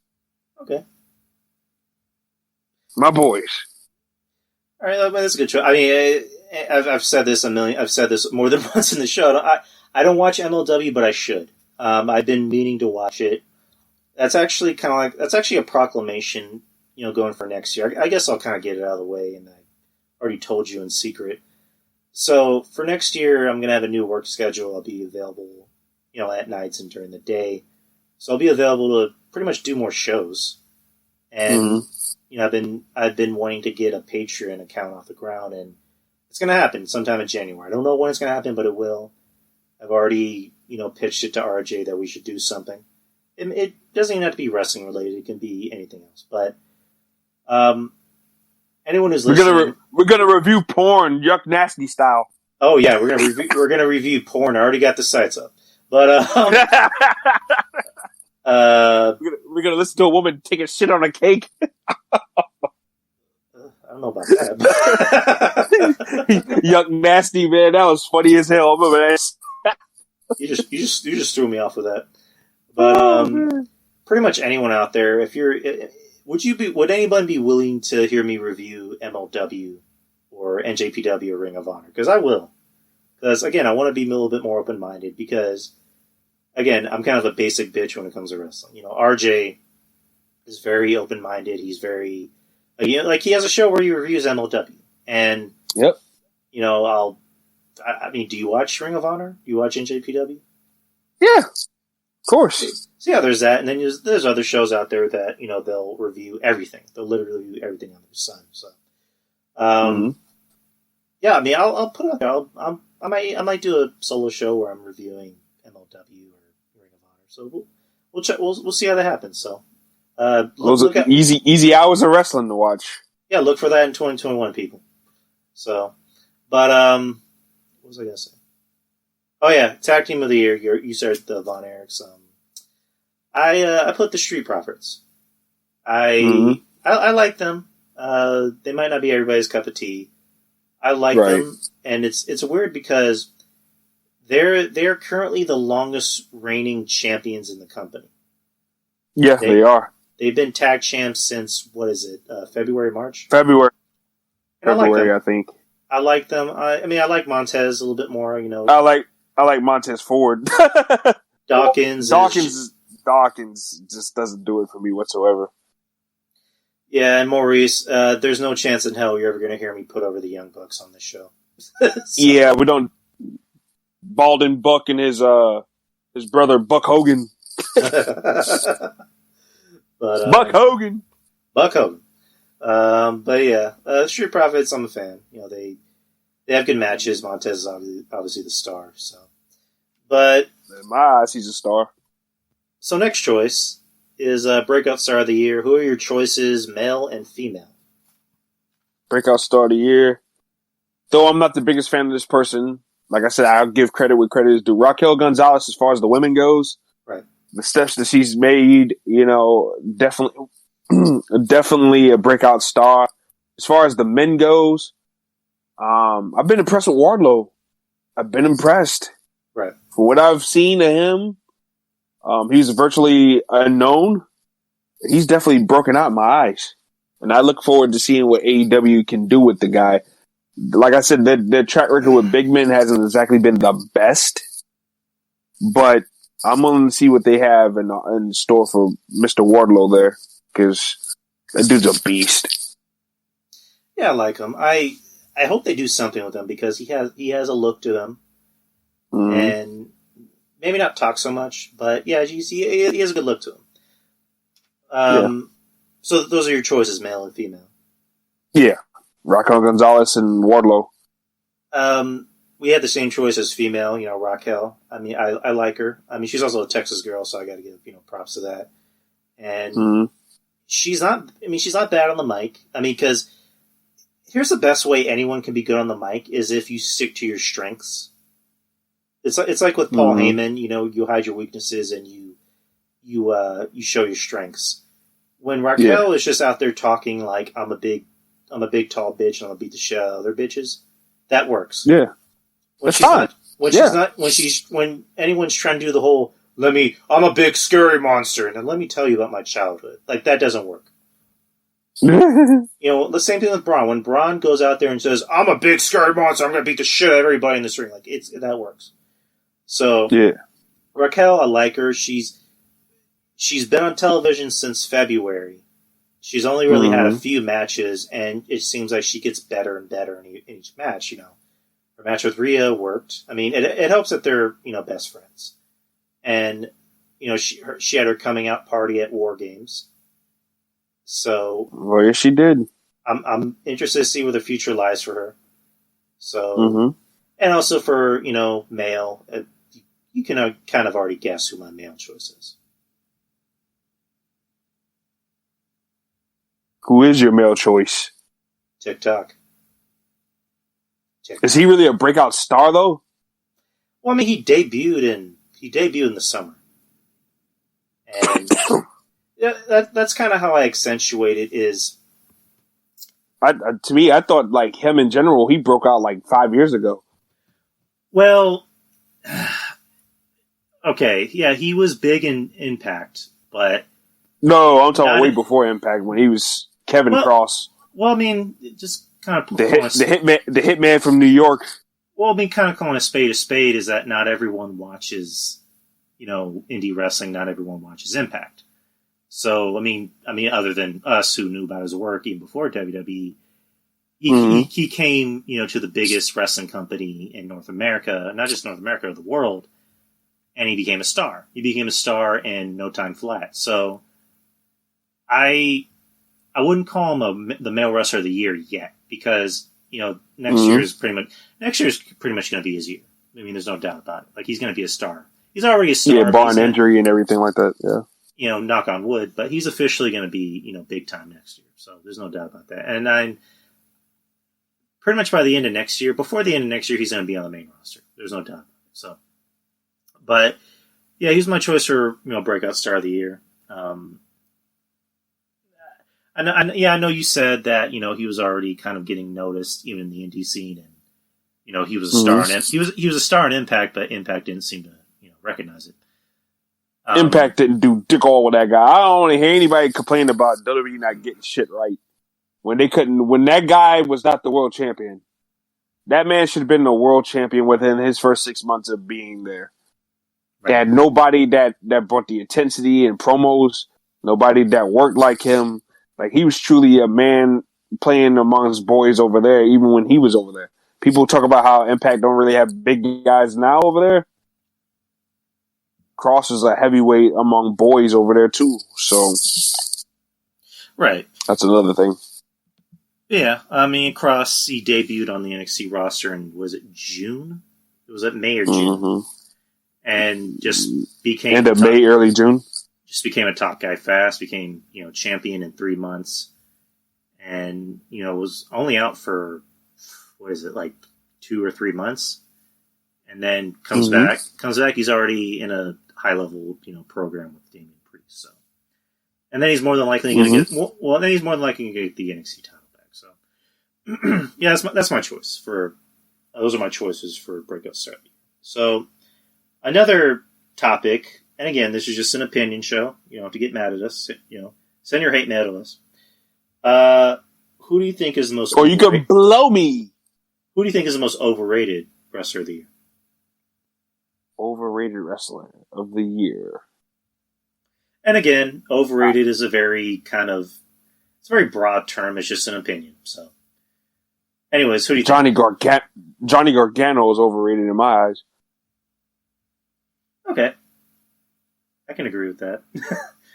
On my timeline, Johnny Gargano is so great. I know you might. I know. I'm pretty sure I know who you're going to go with here. I chose the PWI Male Superstar of the Year, Jon Moxley. Oh, wow. I thought you was going to go with Twinkle Toes Finger Bang over there.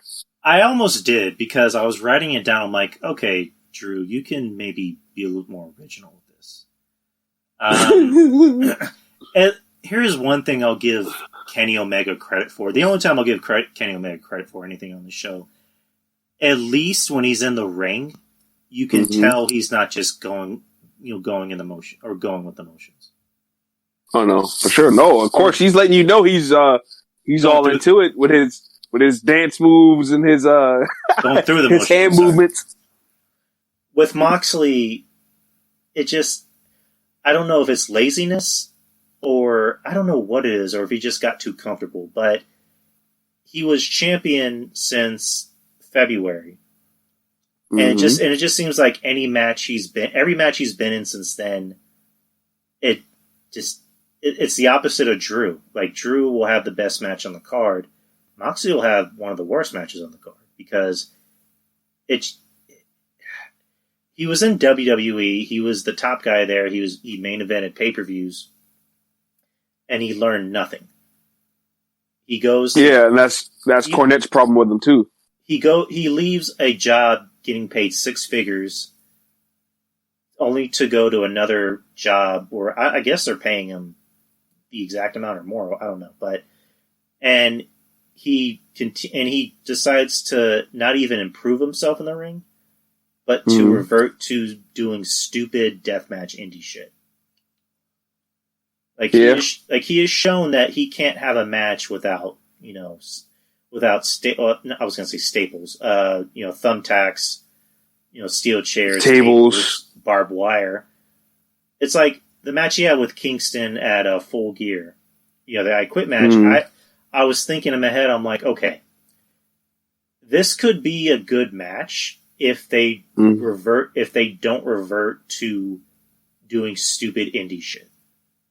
Like, you can add, like, the steel chairs, okay, fine. Steel chairs are steel chairs. Weapons, okay, fine. Maybe use a cable to choke someone out. But immediately, as soon as they brought out the thumbtacks, I'm like, ugh. Here we go again. They brought out the thumbtacks. Here we go. They brought out the barbed wire. And I'm just like, can this fucker actually have a match without thumbtacks? Like, he's pushing 40. He's about to have a kid, and he's still doing this stupid indie shit. It's just... Tony Khan lets him do whatever he wants, when your boss lets you do whatever you want to do, 24/7, and, you're getting paid, six figures and shit like that, you're walking on sunshine, man. Like, why change anything at that point, And that's a bad luxury to have. At least Vince was like, we ain't doing this, and they would disagree with certain ideas and shit like that. But Tony Khan is giving a lot of these guys free reign, so that's to be expected. Yeah, it's just it's unfortunate because it was a guy that I used to like, and now it's just like. And I'm not going to pull a Jim Cornette where it's like, he's a bad wrestler, so automatically he's an awful person. Like, I'm not going to say that, because I heard him on, her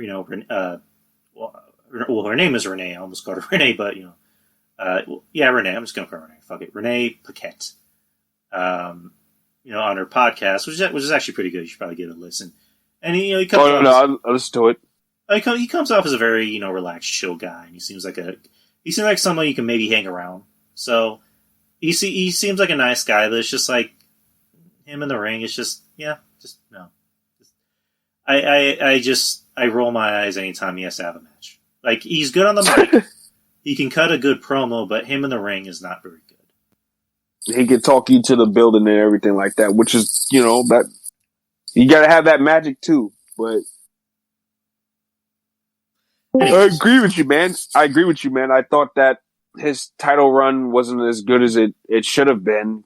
Like you said, considering the fact that he came from WWE and everything like that. But it just seemed like every match was, it had to be an Extreme Rules match or, hardcore match, shit like that. And it got old after a while. And I was like, damn, can he have a normal match? And the best match he had that was normal was when he lost the damn belt. So. Yeah. That match wasn't really that great either, but. Oh, man. Man, oof. You better get you a shield for saying that. The AEW fans are going to try to kill you in the morning or whenever you drop this podcast. Yeah, I don't think AEW fans even listen to this show. So, but yeah, those are our choices. So switching gears, most underrated. Who do you think is underrated? Underrated.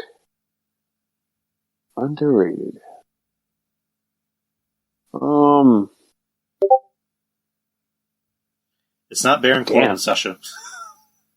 Baron Corbin's not underrated. I'm sorry, Sasha. Underrated, man. Ooh.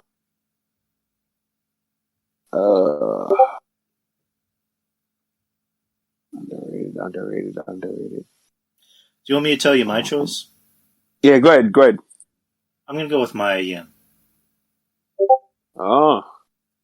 Again, I talked about this with Jeff on his show last night. I think Mia Yim, she's not somebody on the level as a Charlotte or a Becky, or even or an Asuka or a Bayley. She's somebody that I think she has potential. She has potential to at least be something. Right. Like the best way I can put it, she can have a Mickie James career. Like, she's somebody that could have good matches. I just wish they would get her away from this Retribution gimmick. Yeah. And, give her a better gimmick, because I wasn't a fan of the whole HBIC thing, the whole her coming to the ring looking like she was in a 90s rap video. Like, I wasn't crazy about it. I think she can wrestle. She has a good personality. I mean, she can talk. I mean, she's not the greatest talker, but she can talk. Mm-hmm. And Sasha was also pointing out Dexter Lumis. I like Dexter Lumis too. And I guess that's another thing we can do, male or female. I mean, we don't have to do that, but Dexter Lumis, it's crazy because he can actually talk, and yet they give him a gimmick where he doesn't talk. They're letting his art speak for him. Yeah, but he can actually Which is unique. But he can actually talk, dude. Like, yeah, I know. It's weird, right?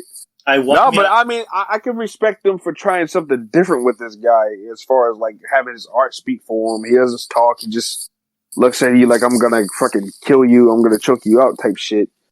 And let his artwork do all the talking and speaking for him. Like, I think that's pretty cool. But you're right.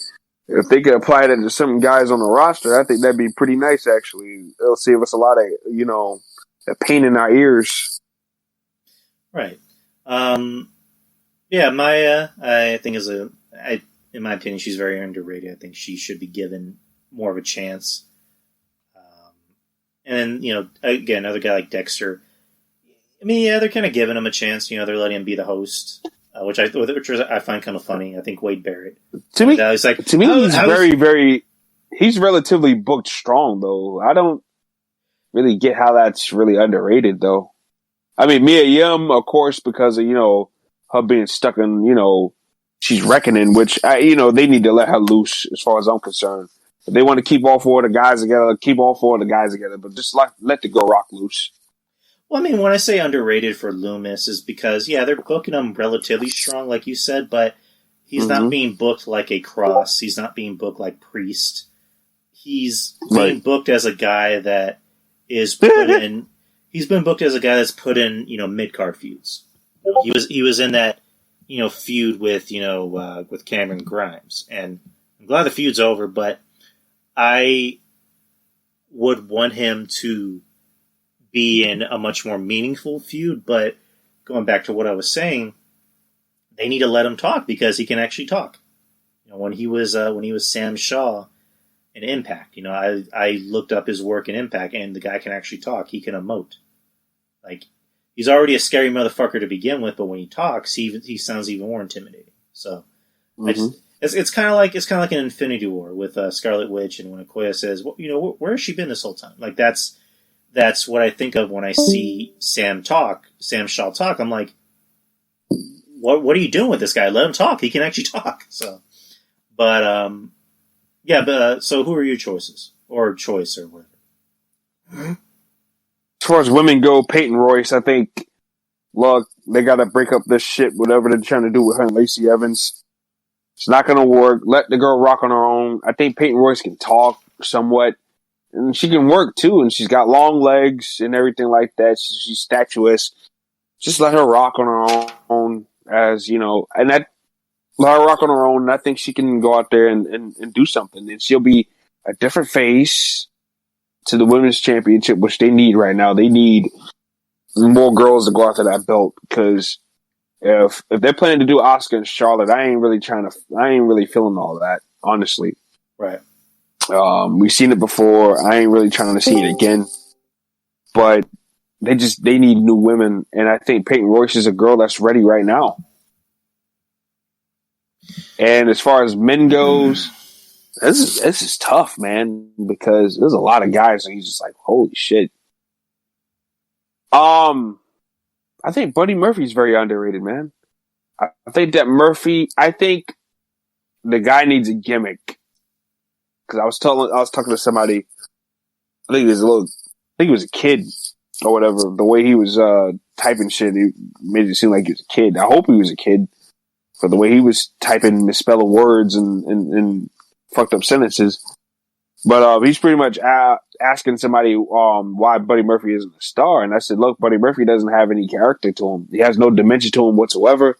He's just, hey, I'm a guy that goes out there and have great wrestling matches. And that's fine if you're in Ring of Honor, or maybe even in AEW. But that's not going to work out in WWE. You're going to need to be a star. You need to be a package. And Buddy Murphy just doesn't have that right now. But I think if he can find some personality and find somewhat of a gimmick, I think that Buddy Murphy could be good to go. But I think he's underrated for right now because of the fact that he doesn't have a set character and, like I said, no dimension to him at all. Right. And I like Buddy Murphy. And I like him too. But just like I know, if you ain't got no gimmick, you ain't getting over, man. Yeah. I mean, at the end of the day, and we're going to say this loud enough for people in the back to hear it. You need a character. You need a character. You need a gimmick. You need something. Being able to do the best suplexes in Ring of Honor is not going to help you get over, because only a small group of people give a fuck about that, and that's nice. Exactly. It's like AJ Styles, perfect example. I liked AJ Styles. The reason why I was even a TNA fan for that long was because of AJ. I was a fan of AJ since day one.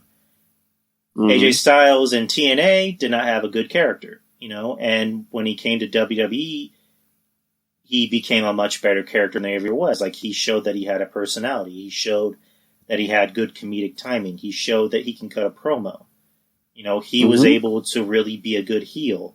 AJ Styles as a heel is better.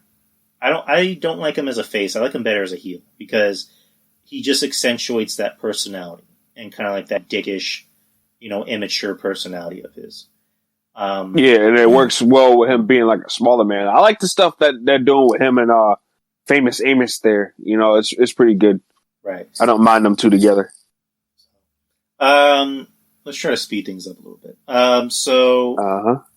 This I call best of luck in your future endeavors. So who do you choose as a best of luck in your future endeavors award? The Velveteen Dream. Hit it. He is up out of here. They're gonna let him rock. Like I said, I don't think they're gonna outright fire him. I think they're gonna let his contract expire, and I think his fuck ass is gonna be up out of there. That's a good choice. I mean, maybe I might choose that too. My choice, and I hope they do it, and I'm surprised they haven't done it already, is Miss Soraya Page. Oh! It's just like, they fire Zelina Vega because she refused to, she refused to, I'm sorry, I'm messing up more. She refused to take down her social media stuff like Twitch, and she made an OnlyFans. And Zelina has me blocked on Twitter, by the way.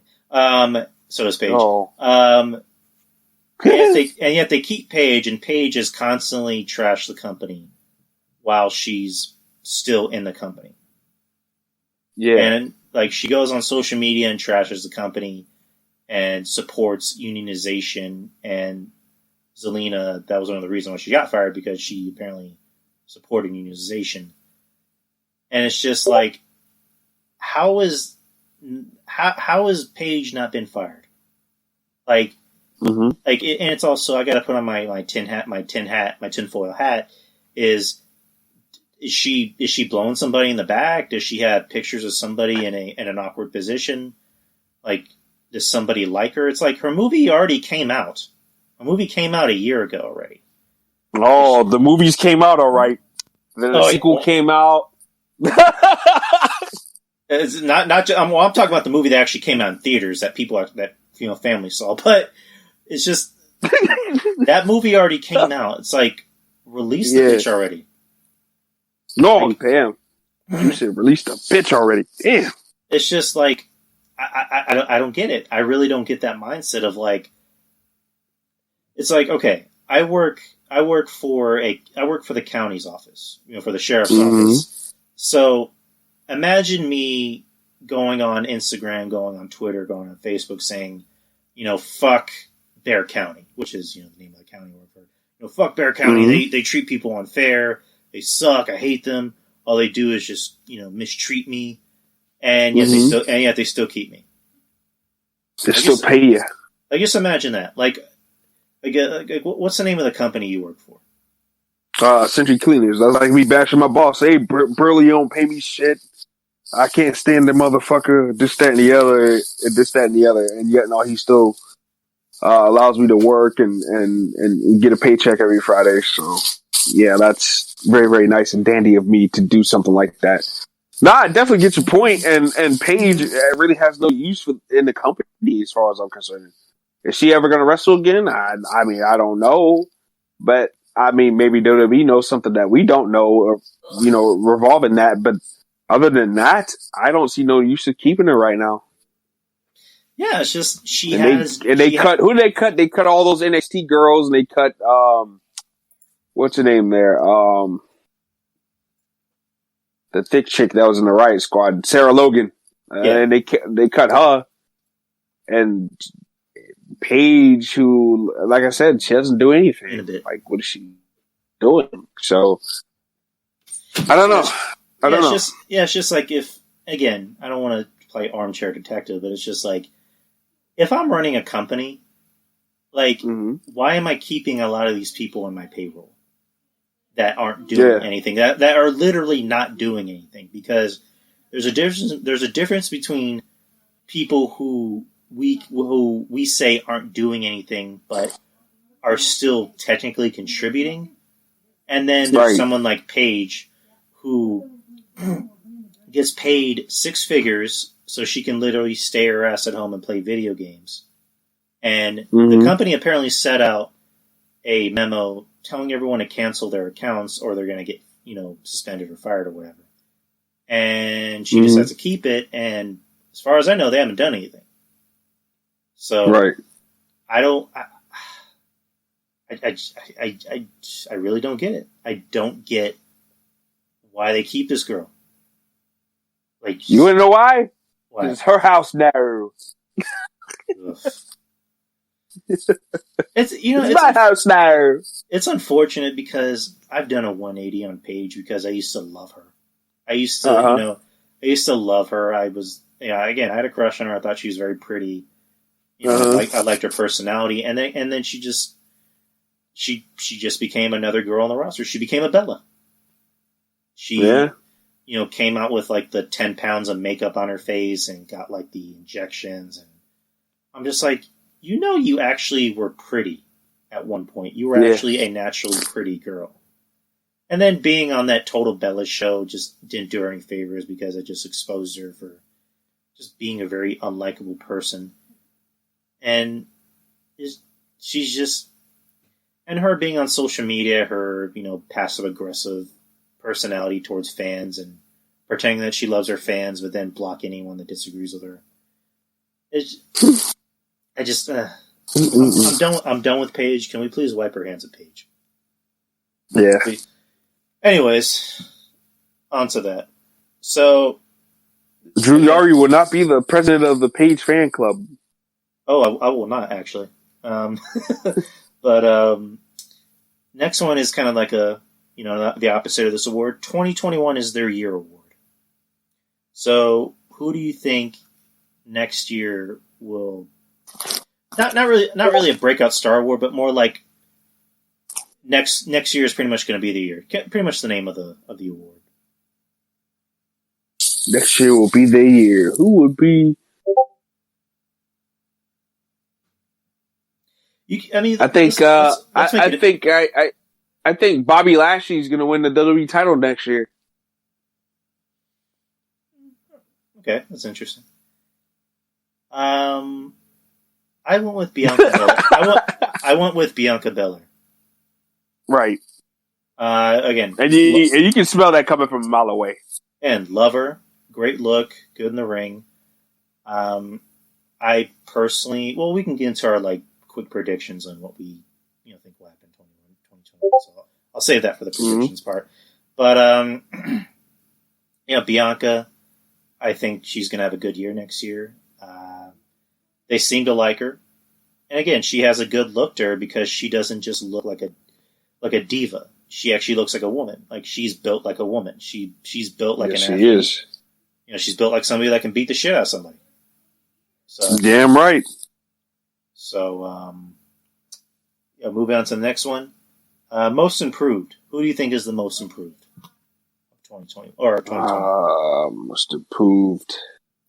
Bobby Lashley. You know what? We was giving Bobby Lashley a whole lot of hell. I'll give you that. Last year, I know I was with Lana stuff and the way him just looking like a deer in headlights. But Bobby Lashley, I mean, he's still not 100% yet, but he's getting better. I'm not even making fun of him anymore like that. I mean, yeah, I'll mock him on the podcast and shit like that, doing his voice and whatnot. But for the most part, Bobby Lashley's turned it around. I actually buy him as a monster now. Whereas 10 months ago, I was just laughing at the guy over and over again. Okay, I'll give you that. This was tough because I had to really look at everybody, and I mean, I don't know if you'll agree with my choice. I chose Shotzi Blackheart. Mm-hmm. When she first came in, again, I was skeptical. I'm like, who is this girl? Like, she's riding on a tank, she's howling, and she's really improved in the ring, and at that War Games, she was really getting her ass beat, and she just, got to give props to her. I mean, she's a likable character. She's someone that's marketable, and let me explain what I mean by marketable is that WWE could easily sell those tanks at it's not Toys R Us, but at Walmart or Target. They could easily sell those tanks. They could sell on the website. They can sell her helmet. She's someone that's marketable. Like, little girls can see her and go, "Oh, she's cool. I like her hair. She has cool hair." So hell, they could even sell fake tattoos. Yeah, they could do that too. I mean, there's a lot of things you could do there. Hell, they could probably even sell the green wigs if they wanted to. You know what I'm saying? Because what they selling Enzo wigs, they were kind of selling out a few years ago. Yeah, I forgot about that. They sold those too. Mm-hmm. So, yeah, I mean, that again, she's marketable. If you're marketable, you're gonna do well. You're gonna do fine in the company if you're marketable. Yeah, they're gonna use you.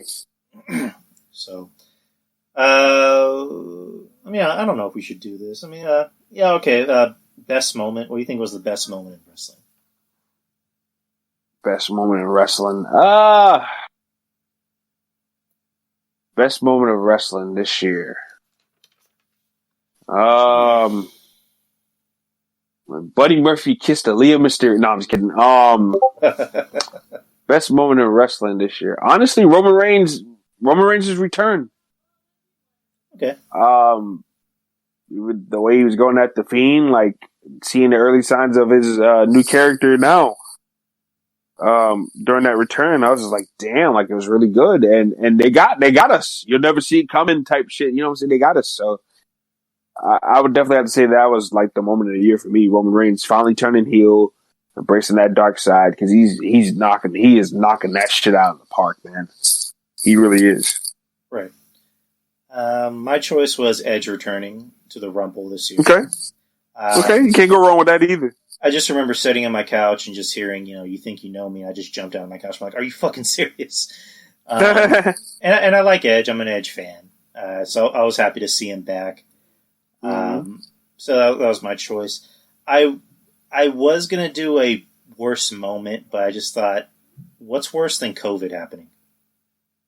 Like in wrestling, what is worse than COVID happening?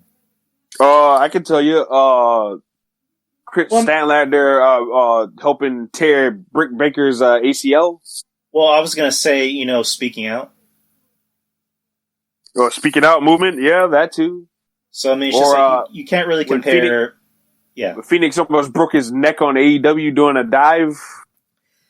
Yeah. There's a lot of cringy moments in wrestling this year, but speaking out movement, oh man, that definitely blew that definitely shook the core of wrestling. That definitely did. And it got the guys and girls, well, mostly the guys, it got them up out of there that didn't need to be in there because obviously they had ulterior motives and shit like that. Yeah, and that's why I decided not to kind of do that nominee, because it's just like, what's going to be worse than sexual assault and a global pandemic, and also just recently, a man dying, at a very young age. So I decided to veto. Right. I decided to veto that. So, we're done with nominees. We're done with nominees and awards. So we're just going to give out predictions and then just call it a night. So, what are your predictions for 2021 as far as wrestling goes? I think we're gonna get crowds back, slowly but surely. I think Royal Rumble. I expect to see some people in the audience for Royal Rumble. I'm not sure. I can't pinpoint a number, but I think you'll start to see more fans. And AEW too, I think you'll start to see a little bit of fans there. They'll be spread out, but you'll see them more and more. I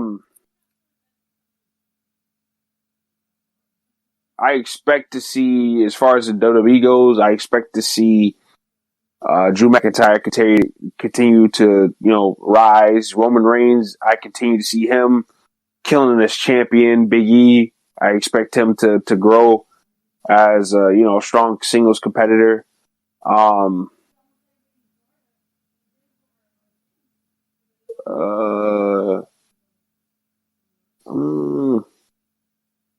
Damian Priest, I think, will be on the main roster. And definitely sometime after the Royal Rumble. And I expect him to do well because he's got that look, he's got that swagger. Like, how can you fuck up Damian Priest? So I expect to see him do nice things on the main roster. I think he's going to be a heel, and I wouldn't be surprised if him and Drew have a program too. Which I think I would like to see that actually. That wouldn't be bad. So I think that. Yeah. I think their styles would mix up pretty nicely. Priest with his hybrid style, Drew McIntyre being, the bruiser there. I think that can work. I think that can really work. I think that Edge will get his revenge on Randy Orton. I think they'll have their third match. Hopefully it's not for a championship. It doesn't need to be for a championship because, quite frankly, if I'm being honest, Edge and Orton don't need a belt. come on, man. Their names just speak for it. It speaks for itself. They don't need a belt. Bobby Roode will probably be released Right. in 2021. Miz and Morrison will have a falling out.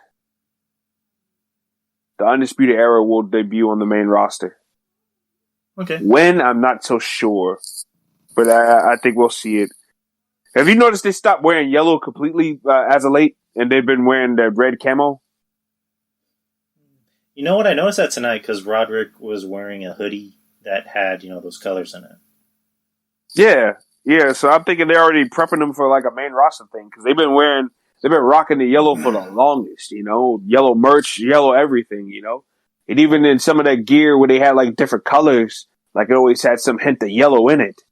But now they're just rocking like red and camo shit now. Like I think they're prepping them for a main roster call up, if you ask me. And I think that it'll all tie up after the Dusty Classic. And I don't think by any means that Kyle O'Reilly's beating Finn Balor for that belt. Right. So I think it's time for the Undisputed Era to rock on the main roster. And I know you had your reservations and stuff like that. I do too. But I think that Cole is just too good to be trapped in NXT forever. And Kyle O'Reilly, I think those two guys, I think they'll be fine. That's why they need to be a unit. They don't need to split up Roddy and Bobby from them because Bobby and Roddy need them. And Bobby doesn't need to be on his own anyways, especially at his age and with his injury history. It's not exactly the best. So, all those guys definitely need to be together on the main roster. So for my predictions, I put Keith Lee is going to win the Royal Rumble.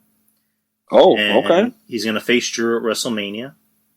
Oh, and he's going to turn heel and join the Hurt Business, which I think I pitched to you. I think it might have pitched to you or Kevin, where I think the best thing for Keith is join the Hurt Business and be heel and have MVP be your mouthpiece. And he's going to face Drew at WrestleMania and win the title. Bianca Belair is going to win the Royal Rumble and face Sasha at WrestleMania. As far as her winning, I don't know. I wouldn't be surprised if she loses because I'm not sure. Again, I love Bianca. I'm not sure if she's ready. So maybe she might be ready by then. I don't know. So, or maybe Sasha might have a Hollywood career down the pike. So we're never too sure about wrestling. I said Roman will hold on to the title past the next WrestleMania to the year after this next WrestleMania. So he's going to have a lengthy title reign. I think he's going to face Big E at SummerSlam. As far as crowds coming back, I think SummerSlam will be when the crowds officially come back. Like when we'll actually have a crowd. And not just like 200 or 300 people. Like we're going to actually have a crowd. Right. As far as the Undisputed Era goes, I'm a little bit different on your side where I think Adam Cole is just going to go to the main roster, and he's going to leave the Undisputed Era in Kyle O'Reilly's hands. Like, it's going to be a thing of, he's passing the torch. Yeah, he's going to tell Kyle, hey, I'm going to go on to bigger and better things. I'm going to leave this group to you. I know it's good. I know it's in good hands. Do what you need to do. If you need to invite more members in, do it. I made a bold statement because I think Kyle O'Reilly might beat Finn. And that's going to prelude into Adam Cole, leaving, but also saying, before I leave, though. Yeah, here you go. And he points at the title. I'm going to need that back. Or I'm going to take another crack at that. And then, O'Reilly beats him, and that solidifies his status as a main eventer, a top guy. And then Adam Cole debuts on the main roster. So, because the way I see it, Adam Cole's the top guy out of that whole crew. Without a doubt. Kyle's starting to become a top guy, so keep him in NXT for a bit, and kind of like what I said about guys like Gargano and Ciampa, keep Roderick and Fish down in NXT for as long as they need to be. Like, keep them there to the point where, when they're retired, they can be coaches, they can be trainers. So, yeah, they'd be good. Especially Roddy. Roddy's a good coach. Oh yes, He's a great wrestler. I mean, but he just doesn't have the personality to be like a top star. You know what I'm saying? That's always been his problem. Oh yeah, definitely. And Fish he's an older man and he just can't stay healthy at this point. Another prediction I made, and it's not really a prediction, Mm-hmm. it's just something I've been wanting for the longest time, is unify the titles. Unify the world title, have just one world champion, preferably Roman. Unify the tag titles, so there's just one set of tag champs. Unify the women's championships, so there's just one women's champion. And then get rid of the U.S. title, just like unify it with the Intercontinental title, because no one really cares about the U.S. title. It's basically just a WCW thing. So, and then just go back to having the titles mean something. Dissolve the brand split and just have everybody wrestle on each show.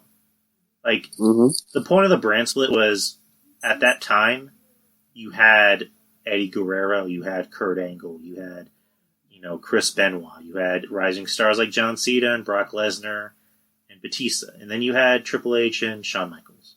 You had a lot of names, so that's how they were able to get away with having this brand split, because you had so much talent on the show.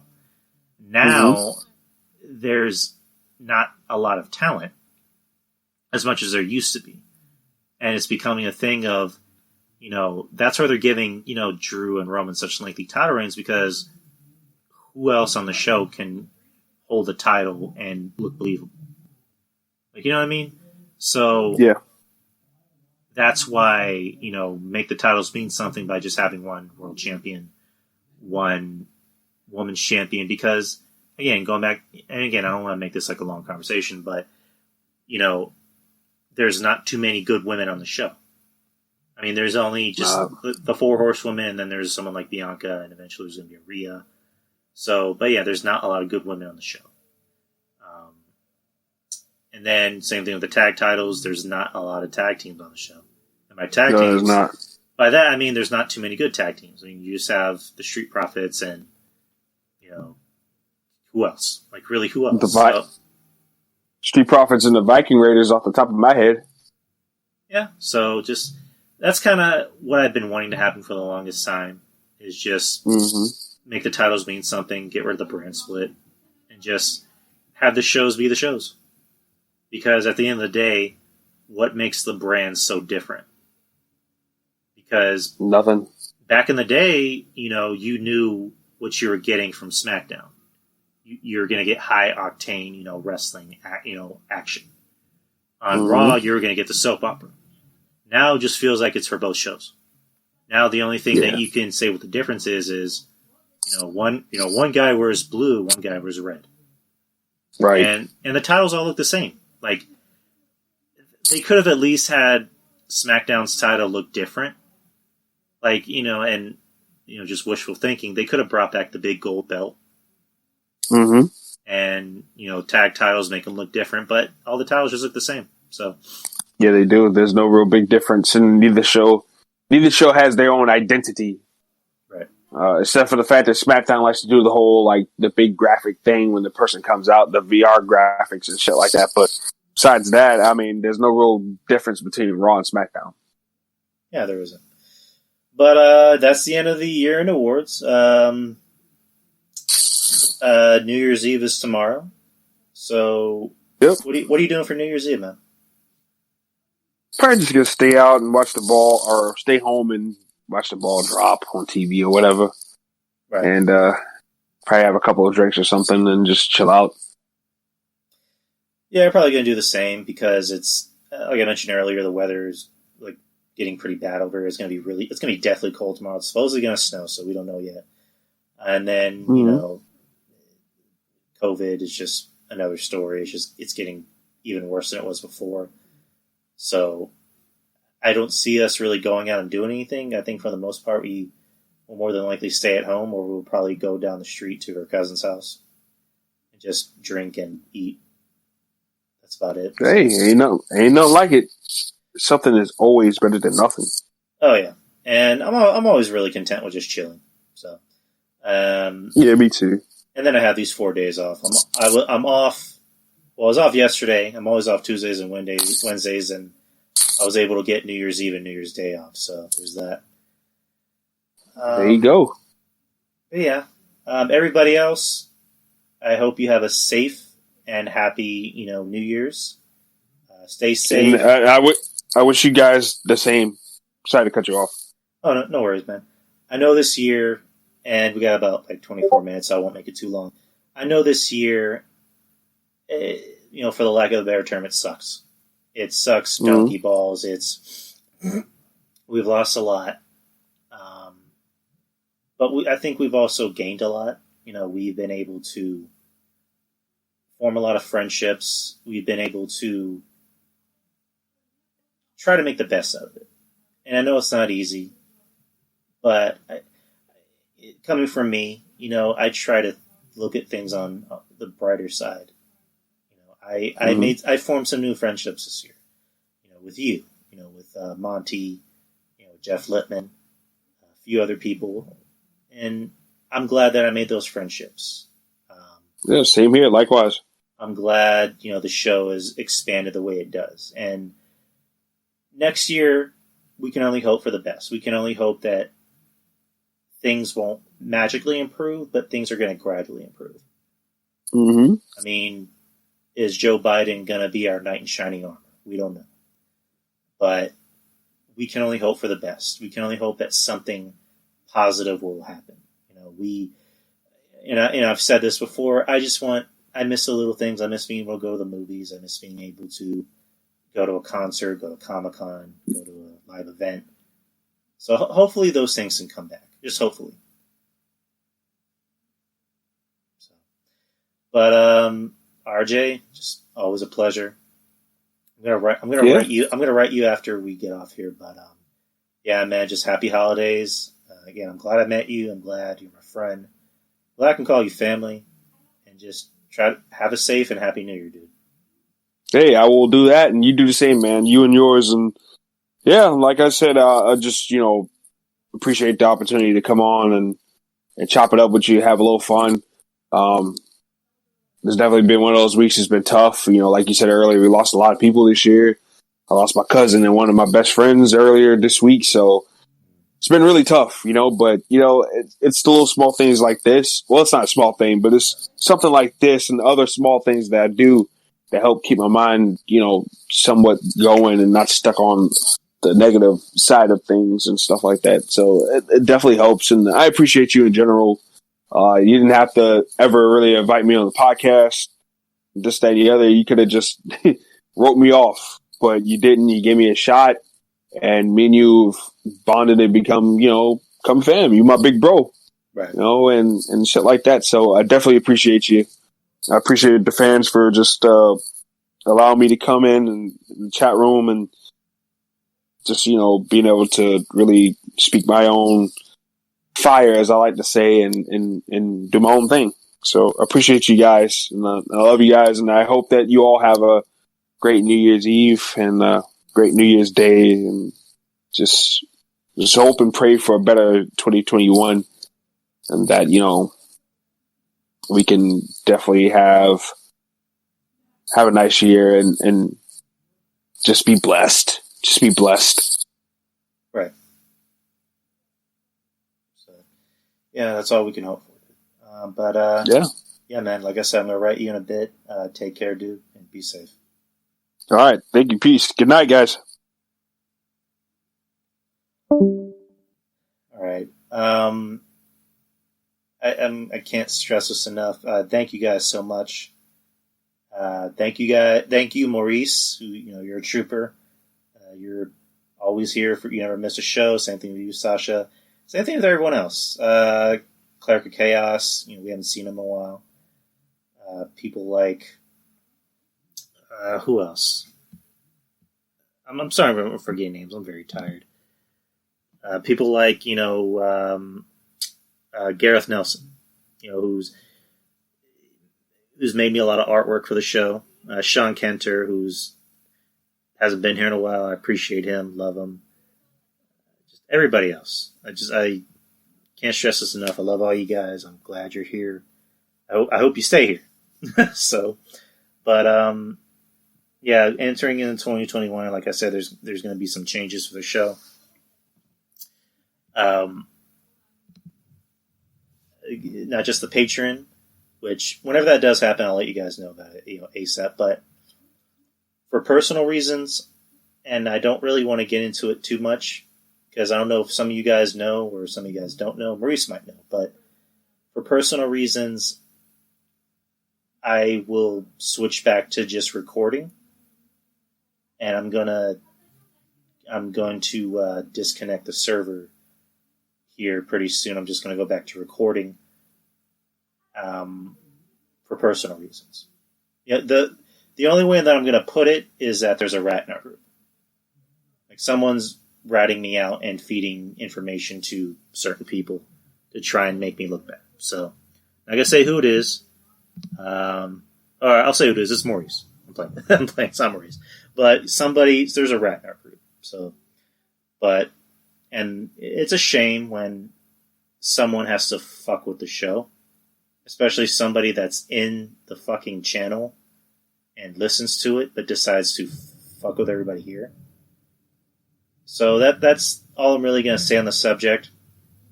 Yeah, I don't really have an exact date, but when I get that date, I'll let you guys know. Whenever I get my new schedule, that's pretty much going to be right around the time when I'll start working on putting the Patreon up, and I'll be primarily just heading back to doing, recordings and not live anymore. So we'll just try to enjoy the time we do have together. So yeah, Sasha, thank you so much. You're a trooper. And you guys know where to find me. I mean, I'm not hard to find. You can find me on Twitter, Drew Yari Show, same name. Instagram, same thing. So you can always stay in touch with me. But yeah, I appreciate you guys. You guys mean the world to me. I can't stress that enough. Thank you guys for listening, and let's just hope for something good in the new year. We can only hope for something good to happen. We can't. The world's not going to go back to the same as it used to be. Nothing's ever going to be the same. But we can only hope that it'll get better. That things will get better. That we'll just be able to at least enjoy life. So, anyways, guys, I'm gonna get off. Probably won't edit this show as soon as I get off. Probably edit tomorrow. Upload on Friday. I think I'm just gonna upload the shows on Fridays and just record on these days. But again, love you guys. Have a happy and safe New Year. Please be safe. Don't get in trouble. And take care, guys. And I am honored and happy to enjoy this year with you and this new year with you. So, take care, guys. Peace.